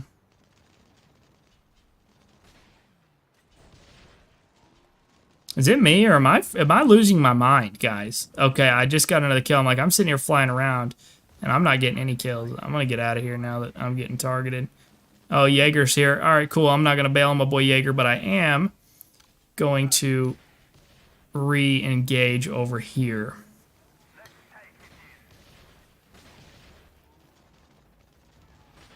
There we go. Now he's working down. Spent over $200 during the Christmas just to pull the light tank skin I don't need. Then I see people pulling HQ skin with $5. Lovely. Yeah, I'll be honest. I'm in the same boat. I got the light tank skin, and I don't use the light tank either. At least not as of currently. I need to pull out of here and go retrain. I got the light tank skin. I'll be honest, I'm going to brag for a minute, so don't hate me. And it was just based on pure luck, of course, but I pulled the rocket launcher skin on the current Percy showroom event. I pulled the rocket launcher skin on the $4.99 pack. So I was pretty pumped about that.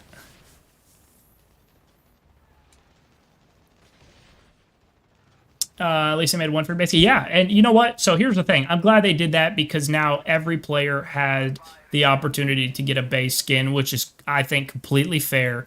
And it actually offered some reason, like, some viable buffs. It wasn't some, like, BS. Not that it's bad, but it's like, production speed buff, which I think it may have that.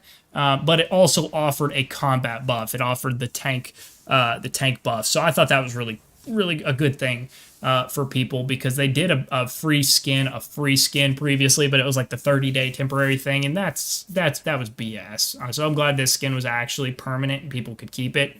I think that was good. Got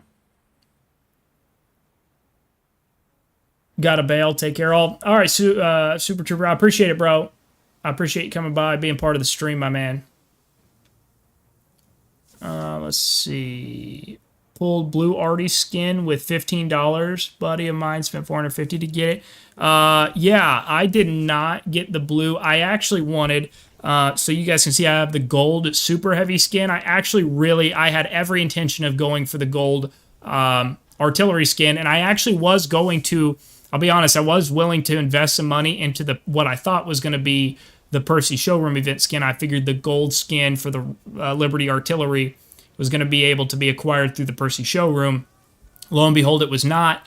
You had to do one of those deals to where you had to do the progression. You had to spend so much gold to get it. I believe it was like, I don't know, I think it was like 300 or 500,000 gold. I did the math, and to break it down just to get the gold rocket launcher skin, not rocket launcher, the gold artillery skin, I think it broke down to a little over $1,000 worth of packs, and I was like, nah, if we're talking like a couple $100, maybe, if that's what it took to get it, I think, I may have done it, but I'm not going to spend $1,000, $1,100, $1,200 for a unit skin. I'm not going to do that.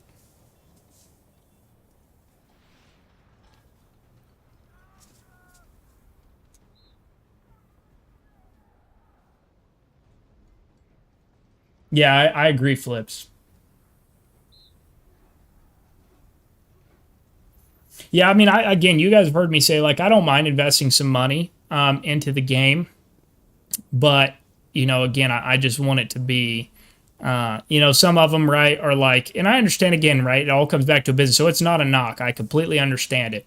But like the anniversary skin, you had a place to have it, like, permanently. You had a place in the top, like 3 or whatever it was, I think.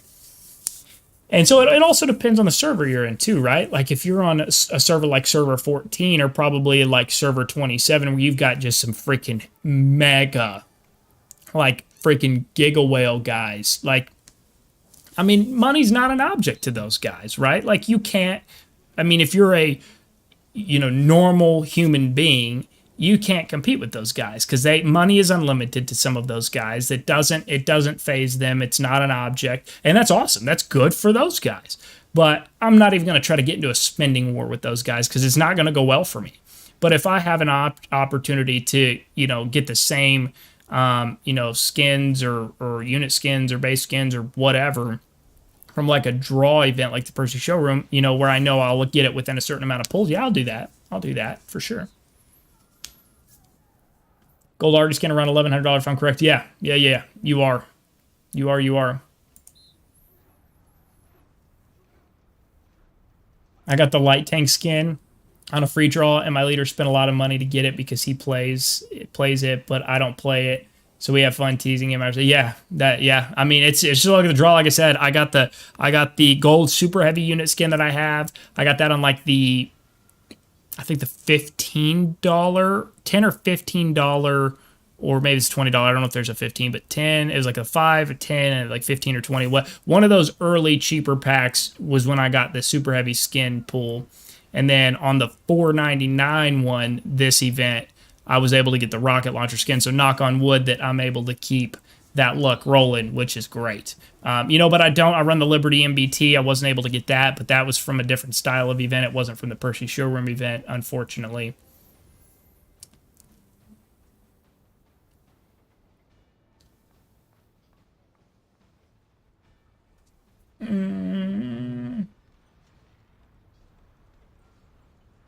Then why don't they buy the company if money isn't an issue? Well, I think it's a two-sided question. I don't think that the company probably wants to sell because they're making a exorbitant amount of money from the game. So, I mean, at least if it's me, I'm going to keep the company so I can keep the cash flow.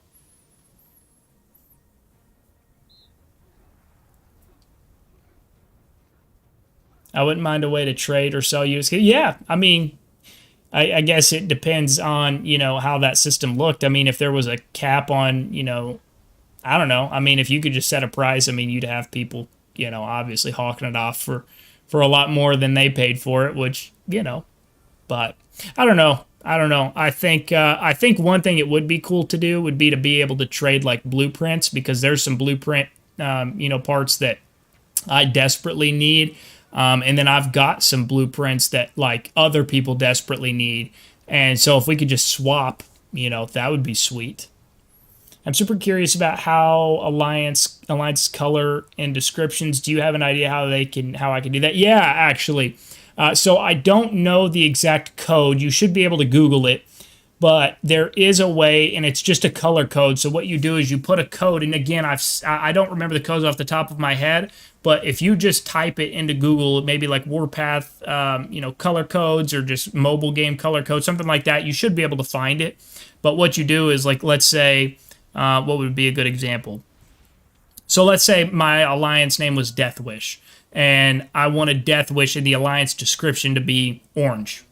I would put a color code at the front of the name, then a color code behind the name, and the codes are a little bit different, and they break the codes down in the combination of codes you need to use based on the color that you actually want to get. And you have to put the code at the front of the name, the code at the back of the name, and then it'll automatically, you won't see the actual code, obviously, on the description, but you will see it change color. So that would be my suggestion there.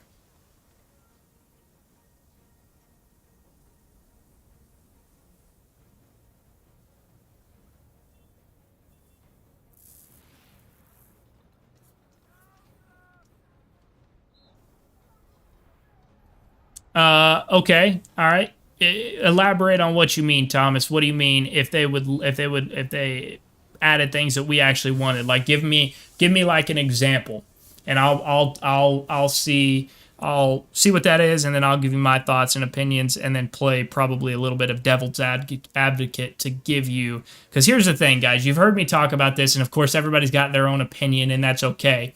But my view on things, I try to, when I'm giving you guys whatever it is, whether it's an update, you know, like regarding units or tech or whatever, the changes to the game, I try to remove any personal feelings out of it, and I try to see it from both the business side as well as the player side, and then give you guys those thoughts and opinions to kind of bring perspectives from both sides, so that way we could try to find somewhat of a happy medium, right? And then I make, obviously, my own suggestions to changes that I would like to see made along the way.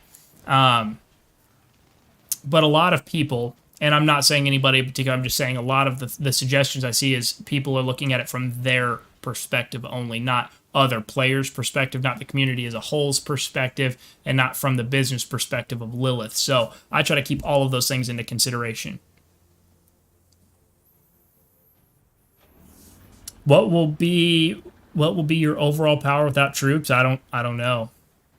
My overall power, well, I guess I need to train. I think my overall power without buffs right now is like 175. I don't know. I think I'm probably close to like 210 with buffs. I mean, I could look at the Oh, look, sorry, I misread that. I could look at the suggestions on Discord and see maybe 50 things past the year of good content and ideas that they didn't add. They could add more than 20 statues per month, make Battle Pass cheaper, balance things. They could give us what we want and still have a pay-to-win aspect. Yeah, so like I don't totally disagree with that, but I mean, if you look at that, so you're looking at the price of the Battle Pass. I'm going to play devil's advocate here for a minute, so just hang tight with me and don't, just hear me out, I guess is what I'm saying. So the whole Battle Pass thing, because once upon a time, right, the Battle Pass, I think it was still the same price, but I think it was actually longer. So it wasn't costing as much money as Quick. But if you look at the rewards that you get, if you value the rewards based on the price of the actual Battle Pass, I think you'll find that the actual Battle Pass in relation to the rewards is pretty cheap. So I'm going to give you an example. Like you could go through here and do a cost breakdown, which is what I try to do when I'm trying to add a valuation to something to see if it's something I'm willing to invest in or if I'm not. And again, you guys know me. I've got a real estate background. I'm in real estate. So everything for me is numbers. I look at rates of return, numbers, all of these things. And so I do the same thing in the game. So if you look at the blueprint pick right here, this is just in tier 1. You can get, I think it's either 3 or 5 out of the pack in the store, but that's $100. This pack, this whole battle pass is $15. It's $15. So you're going to save basically between $50 and $100 there. You add up the gold you would spend on the ammo, this same equivalent amount of ammo in the VIP store, the same equivalent amount of wrenches, same equivalent amount of these EXP books, right? And then let's scroll over here. Okay, you're talking about statues, right? I did the breakdown on statues in my video the other day. If you guys haven't watched that, I would encourage you to watch that because I think you guys will find that statues out of the VIP store are pretty insanely expensive when you put, dollars and cents to it. And then let's scroll through and let's go talk about the big one, right? You literally get a refined component. A refined component, one whole, because you get the 10 pieces you can pick, whichever, if Ground Force, Air Force, you're going to get a whole component, which the cheapest pack you can get in this game, at least as of right now, to get a single component is $19.99 USD. So you get the Battle Pass with all of these other things for $14.99, or you can buy the equivalent of one single component like you're going to get here for $20. So you save $5. So if you look at it from the cost breakdown and the return on investment, man, I'll be honest with you. And again, you guys know me, right? I try to always see both sides of it, business and player perspective, but this is a good return on investment. It just is. It really is.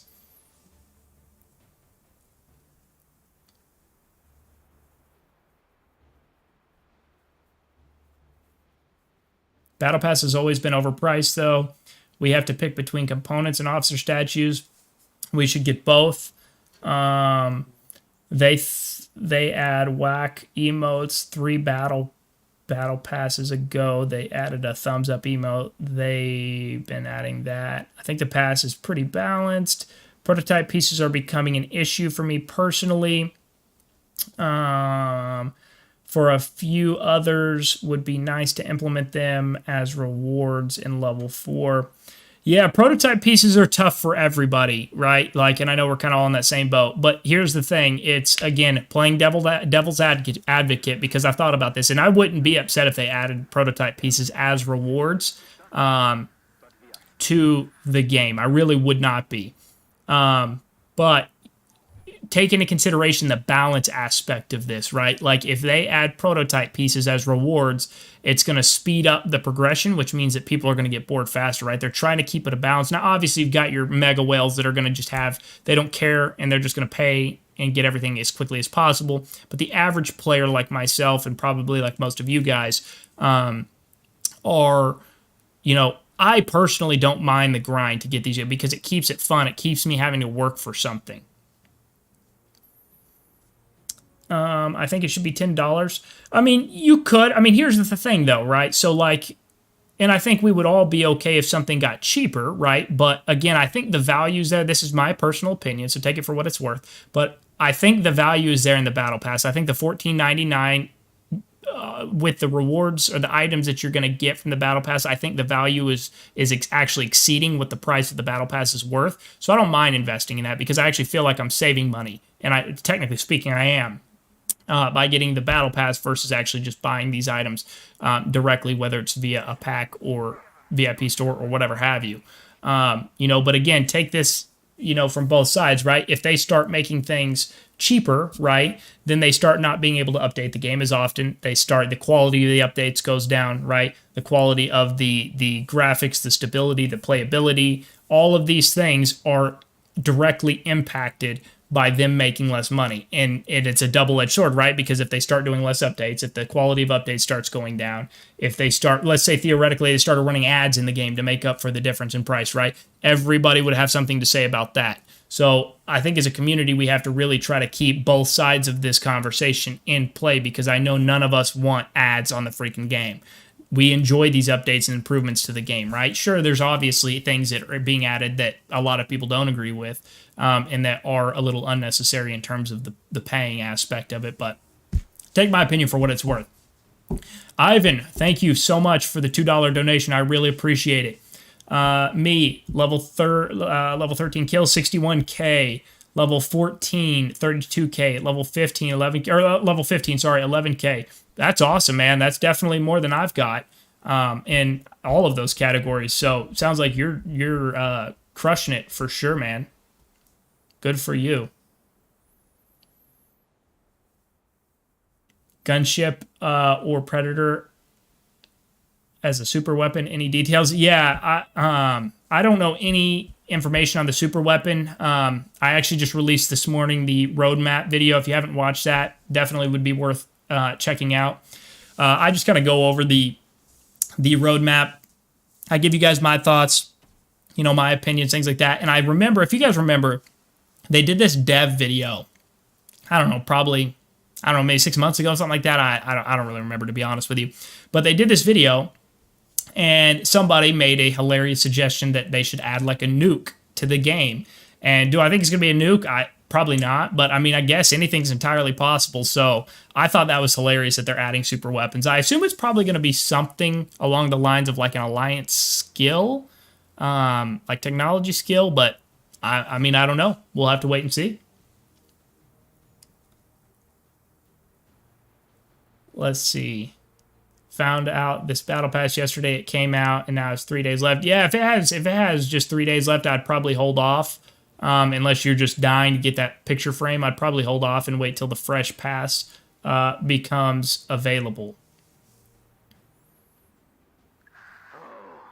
You told me this would be rock and roll. Is the world after the Let's see. Value is there, but more people would buy the battle pass probably if it was $5 cheaper. Okay. All right. Now, I don't disagree with that. I don't disagree with that point at all. But I think it is a matter of how do I want to word this? Because sure, if it was maybe $5 cheaper, more people would buy it, but I also think that makes it a little bit more appealing to the players who do buy it because they know they're going to get a little bit of an edge or an advantage over those players that don't. Again, obviously some players can't, right? Like they just don't have the funds or whatever. That's okay. Like that's not their fault at all.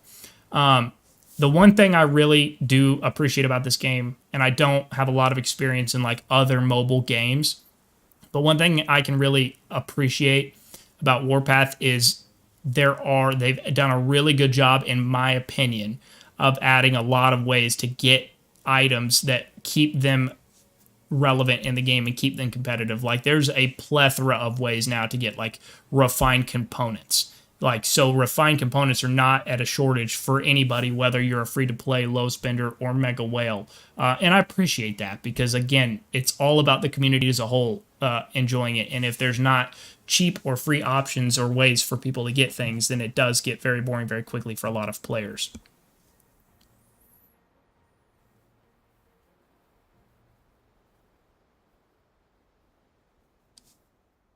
I don't got a single XV kill. Yeah, no, I appreciate coming to the live stream. It may be worth a watch though after the stream or something like that. Let's see. A 0 looks better at the end of a 1 than 5. It rounds up, making the brain want it more. Now, I mean, that's also a fair point. I mean, you do make some valid points. Volcano artillery rounds. Can you do a video on heli officer combos? Yeah, I could probably do that. I've got some. I basically have like as I think of ideas and as people make suggestions. I think if it's a viable suggestion to a video, then or for a video, then I add it to the list and I kind of work through some of the things I've got coming up. Once we get out of Cairo here in the next about week. I'm going to be doing some testing on one of the officers. I'm going to be testing pretty heavily, and I'm going to be doing videos about it. Is going to be Valkyrie. I've had a lot of requests for Valkyrie, so I'm going to do Valkyrie. Going to be doing Professor Payne. Be checking him out. Now I know he's obviously a really expensive exclusive lounge officer, but I have had a lot of requests for that, so I am going to go ahead and do a Professor Payne testing video, and also it'll be a value to you guys that don't invest in the exclusive lounge, regardless, because you're going to see how effective he really is, and so you guys can know, really what you're up against in the field. So we'll be doing some Professor Payne testing videos. Anything that you guys want to see, of course, if you guys are not in the community Discord server, the link to that is in the description of the stream, as well as in all of my videos. If you guys aren't over there, I definitely encourage you to come over there, guys. That's where we've got a lot of members of our community here.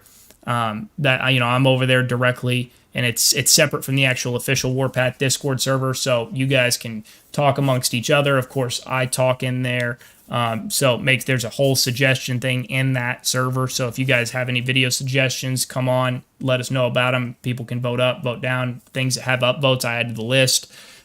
So definitely, if you guys aren't over there, it would definitely be worth your time to come join the server.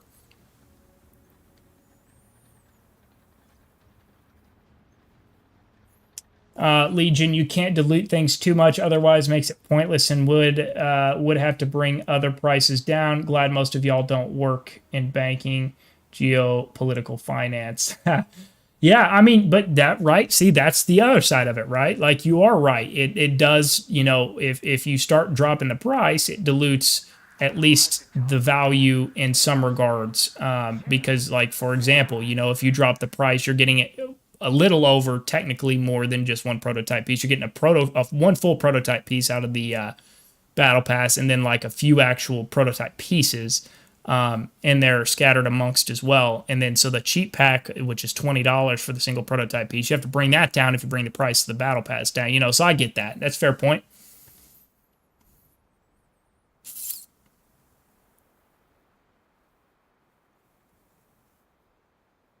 New officers aren't exclusive. This game has many price assets, though.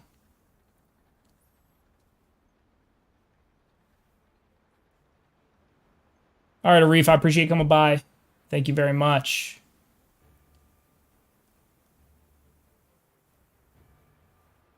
Let's see here. I have lots of ideas, man, for this game. We need universal assembly. Yeah, man. I mean, I think, again, man, I love people have ideas. A lot of you guys have really, really creative ideas, thoughts. I see I mean, again, I know, sometimes I don't reply to all comments. I try my best. I really do try my best. But sometimes I don't reply to all comments, but I do read just about every comment that you guys post on the videos. And guys, there's some like really legitimate ideas and suggestions some of you guys have made. And I'll be 100% honest. There's been some ideas and some suggestions I've seen made, like on the Safe Zone video about Cairo, that I've passed on directly to the devs, because I really thought, again, I looked at it from all of the different angles, from both the business side of it for the devs as well as the player side of it. And it made a lot of sense on both sides of that conversation. And so I passed it along. So I really do try to make sure I read what you guys are having to say, and I make sure that if it's a good suggestion and I see it being a viable option, that I make sure I do pass it along. So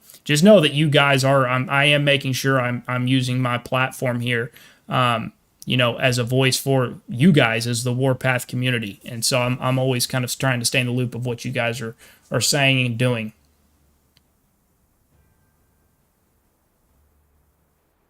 When you say Universal Assembly, I've seen you mention that a couple times. What do you mean Universal Assembly? Can you explain that to me?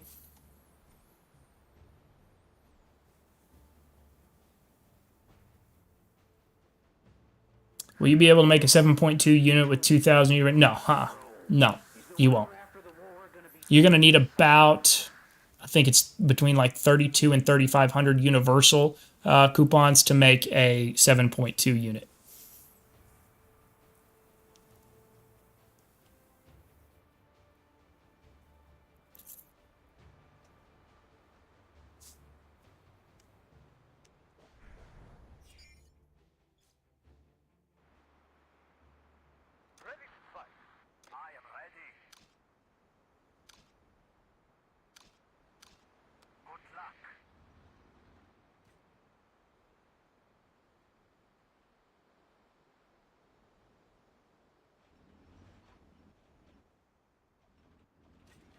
Now would be an excellent time to have my bombers, I'll tell you. 7.1 red, 7.1, 7.2 black. Okay, just a symbol. Normally with any camp, mini 6-star will be the qualifier. So you're saying, if I'm understanding you right, you're saying they should make it to where it doesn't matter what camp it's from, but that any unit from any camp. So for example, if your goal was to build a 7.2 star, let's say Liberty main battle tank, you're saying that you should be able to take a 7.1 Liberty medium tank, a 7.1 Vanguard anti-tank gun, and then a 7.1 Martyrs rocket launcher, and combine them all together to get the 7.2 Liberty medium. Is that what you're saying? Am I understanding that right?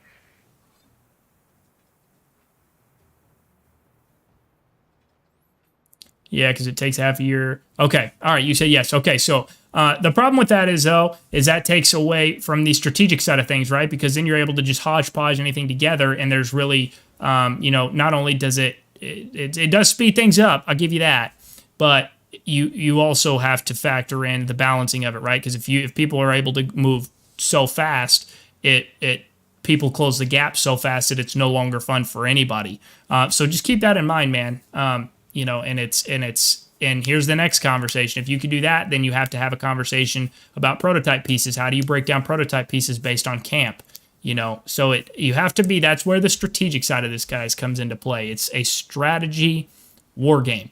Everybody gets the war part. A lot of people forget the strategy part. The strategy part is the development side of this, right? The unit development, the tech development, the base development. And that's part of the fun of it. But if you do something like that, and it's a good suggestion, like, please don't misunderstand what I'm saying. I like the suggestion, but just keep in mind the balancing side of that.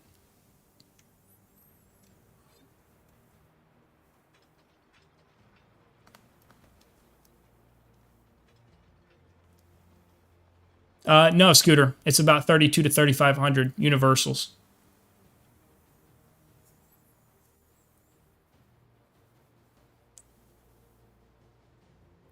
Question, why did you go for an 8-star super heavy if you already have a way stronger MBT? Well, because that's a good question, and the reason I've kept my super heavy, I've had my super heavy, I didn't make it, I've had it. I mean, I did make it a long, long time ago, but I kept it because I firmly believe as this continues to progress that the super heavy arty meta is going to very much become a thing again, and everybody's just, chased the shiny new object when modern units came out, and they just freaking threw all of their units away to make one single unit, and that's cool.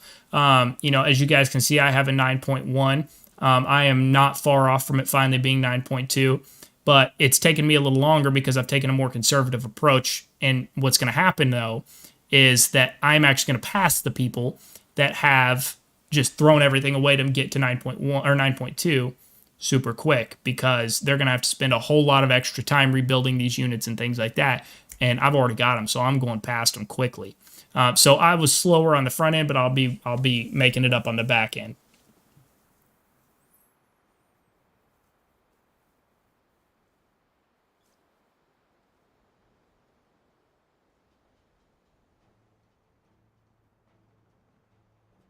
Mohammed, let's see Cairo chat. I'll be honest, brother. I don't pay any attention to Cairo chat. Cairo chat's not of any interest to me. The only people that talk in Cairo chat are you know most of the time there's some good conversation there. A lot of times it's just trying to stir the pot. So I just try to stay away from that kind of drama. I don't hardly ever pay any attention to it, if I'm being honest with you.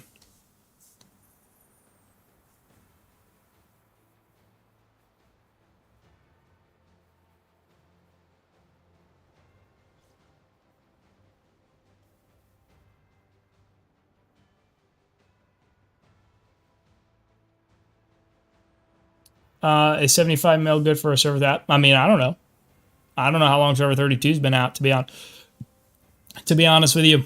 And I don't know what the average power is in your server either, so I'm sorry. I don't know.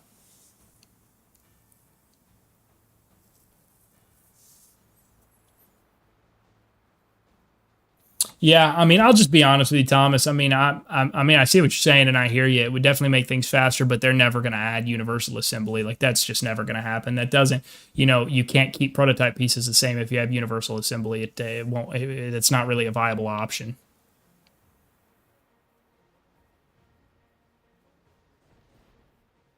One thing that bothers me is the airlift limit.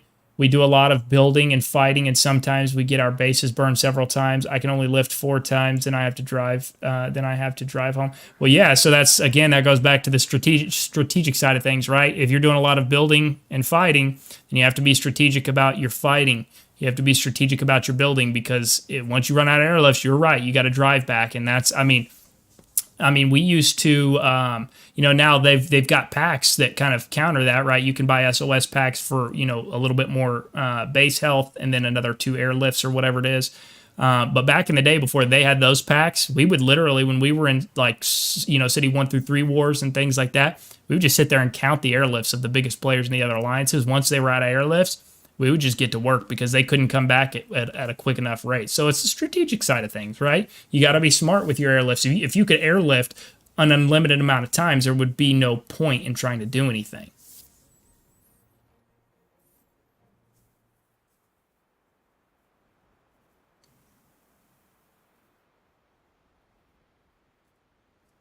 Still bad blood with G27. I mean, no. I mean, there's not bad blood per se, right? I mean, like, G27 strong. Now, their whole, like, leadership situation and the things they did here is not acceptable. We don't hate them at all. I mean, and there's a lot of great G27 members who have nothing to do with leadership. They have absolutely nothing to do with any of the diplomacy things that are going on with their alliance. They're just playing the game and having fun, right?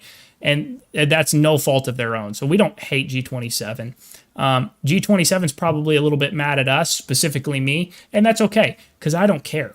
Because you know what? All I did was I exposed the truth. So that's fine. That's entirely okay. I can live with that, no problems at all.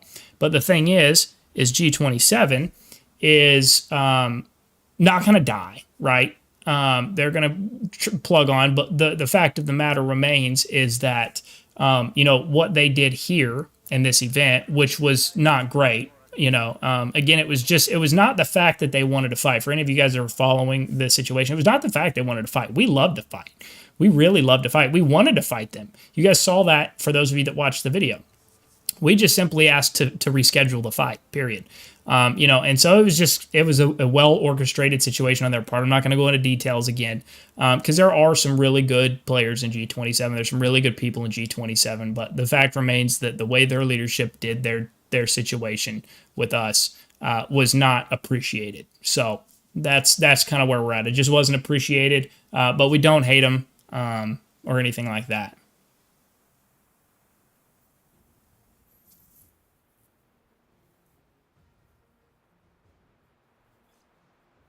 Thomas, I'm the best player in this game. 1-0 against Ken. I don't know, for all of you, if we got any server 12 folks in here, especially the HBR folks, you guys know I try to get Ken to 1v1 me every event. And I haven't got it yet, but I'm gonna keep trying. And one of these days I'm gonna get Ken to agree to my 1v1. I don't anticipate that'll go well for me, but I'm gonna keep working at it. Ken's final boss though, man. Ken is a freaking absolute juggernaut. Can I be the ref? You can be, but it'll be quick. He'll kill me in about 12 seconds. So, you know, I hope you can count fast.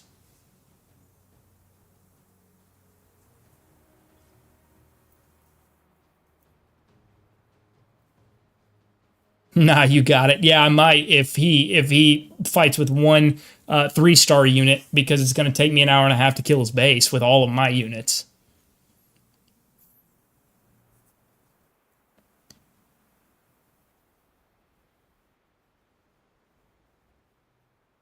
Who is Ken? Hey, if I've got any HBR people in the stream right now, shoot me a PM real quick and let me know when you shoot me a PM of Ken's chords, and because people are asking to see his base, so I'll show his base.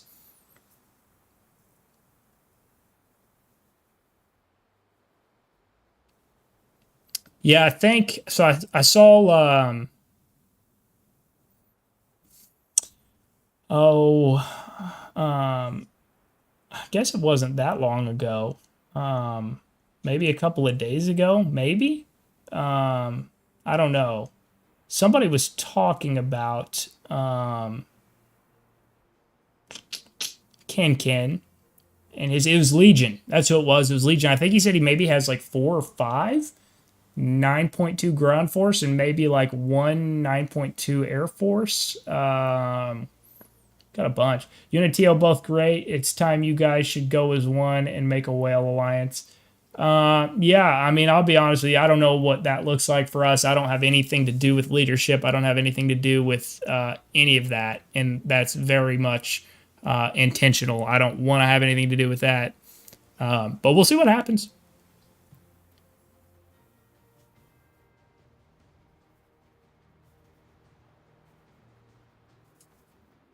The Ken Council.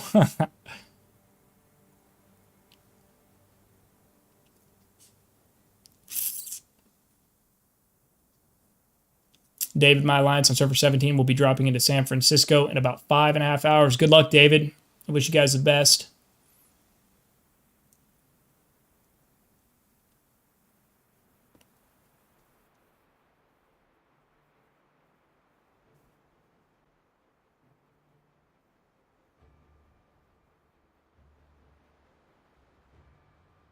My friend migrate to server 14 to join you guys. Yeah, we've got quite a few people coming in, migrating into server 14 after we leave Cairo in about a week.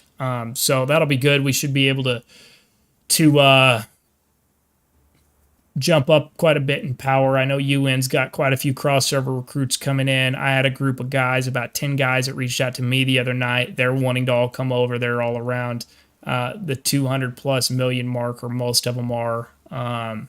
So we've got a big crop of guys coming in that should be really, really good for both UN and TO1. So we're gearing up for some future events for sure.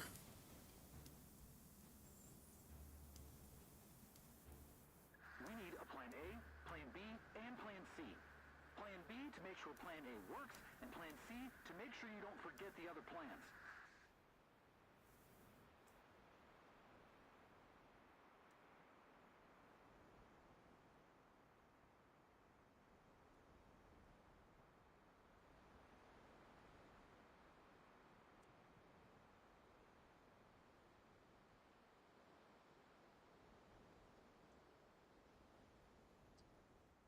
Let's see. I'm from top. You may know me, John Doe. To tell you the truth, we don't know who we fight. TO1, UN, G27, we don't know and don't care. We love to fight. Yeah, no, I mean, that's cool. I'm not, no comment. But what I will comment is that I agree. Yeah, top has got some great fighters, man. You guys have earned a lot of respect this event. I mean, completely aside from the G27 conversation, or if you guys are doing any of that, not even going to get into that, but nonetheless, definitely respect to you guys. You guys have done really, really well this event, and fought hard, so I can very much respect that. Best player in TL1, according to me, man, that's a loaded question. I don't know if there is a best one, to be honest, because we've got so many good ones, man. We've got so many great players, strong players, active players, and players with such unique setups that I'll be honest, I can't name like a best. I mean, I can give you like a lot of names of like amazing players. Josh, Cap T, Lead Farmer, ADVH, Dr. X, IQ, Dino. I mean, the list goes on and on and on. IDK, B-Hawk, Phenomenal, DeGreat. I mean, just the list is unlimited of freaking monster players, man. And I'm not even scraping the tip of the iceberg on names I could go on and on about. So I'll be honest, I can't name a best one, I guess. Thank you very much, my friend. And then, of course, I wish nothing but the best, to Top and you guys as you continue in your future endeavors as well into future events. Hopefully, we'll be able to, work together at some point in the future. I think that would be fun. You guys are really a solid alliance, and have got some of my, old friends from server 13 in your alliance too. Like Starcrest is a monster. Bud, love Bud. He was a great guy. I know there's a couple others. I don't remember off the top of my head who they are, but I know Starcrest and Bud have always been kind of together. Both of those are first-class guys, so a lot of respect for them as well.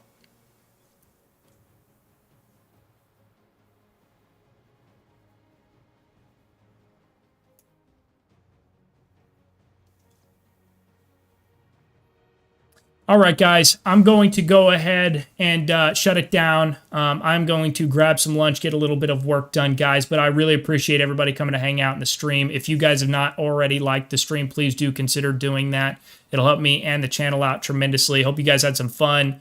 I'm definitely going to be implementing. I'm glad I did this. I'm going to be doing some more morning, early afternoon streams in the future. You guys seem to really enjoy this this time, so we will make sure we get this done some more in the future as well. So again, I appreciate you guys. Appreciate you guys coming out, and we will catch up with you guys on the next one.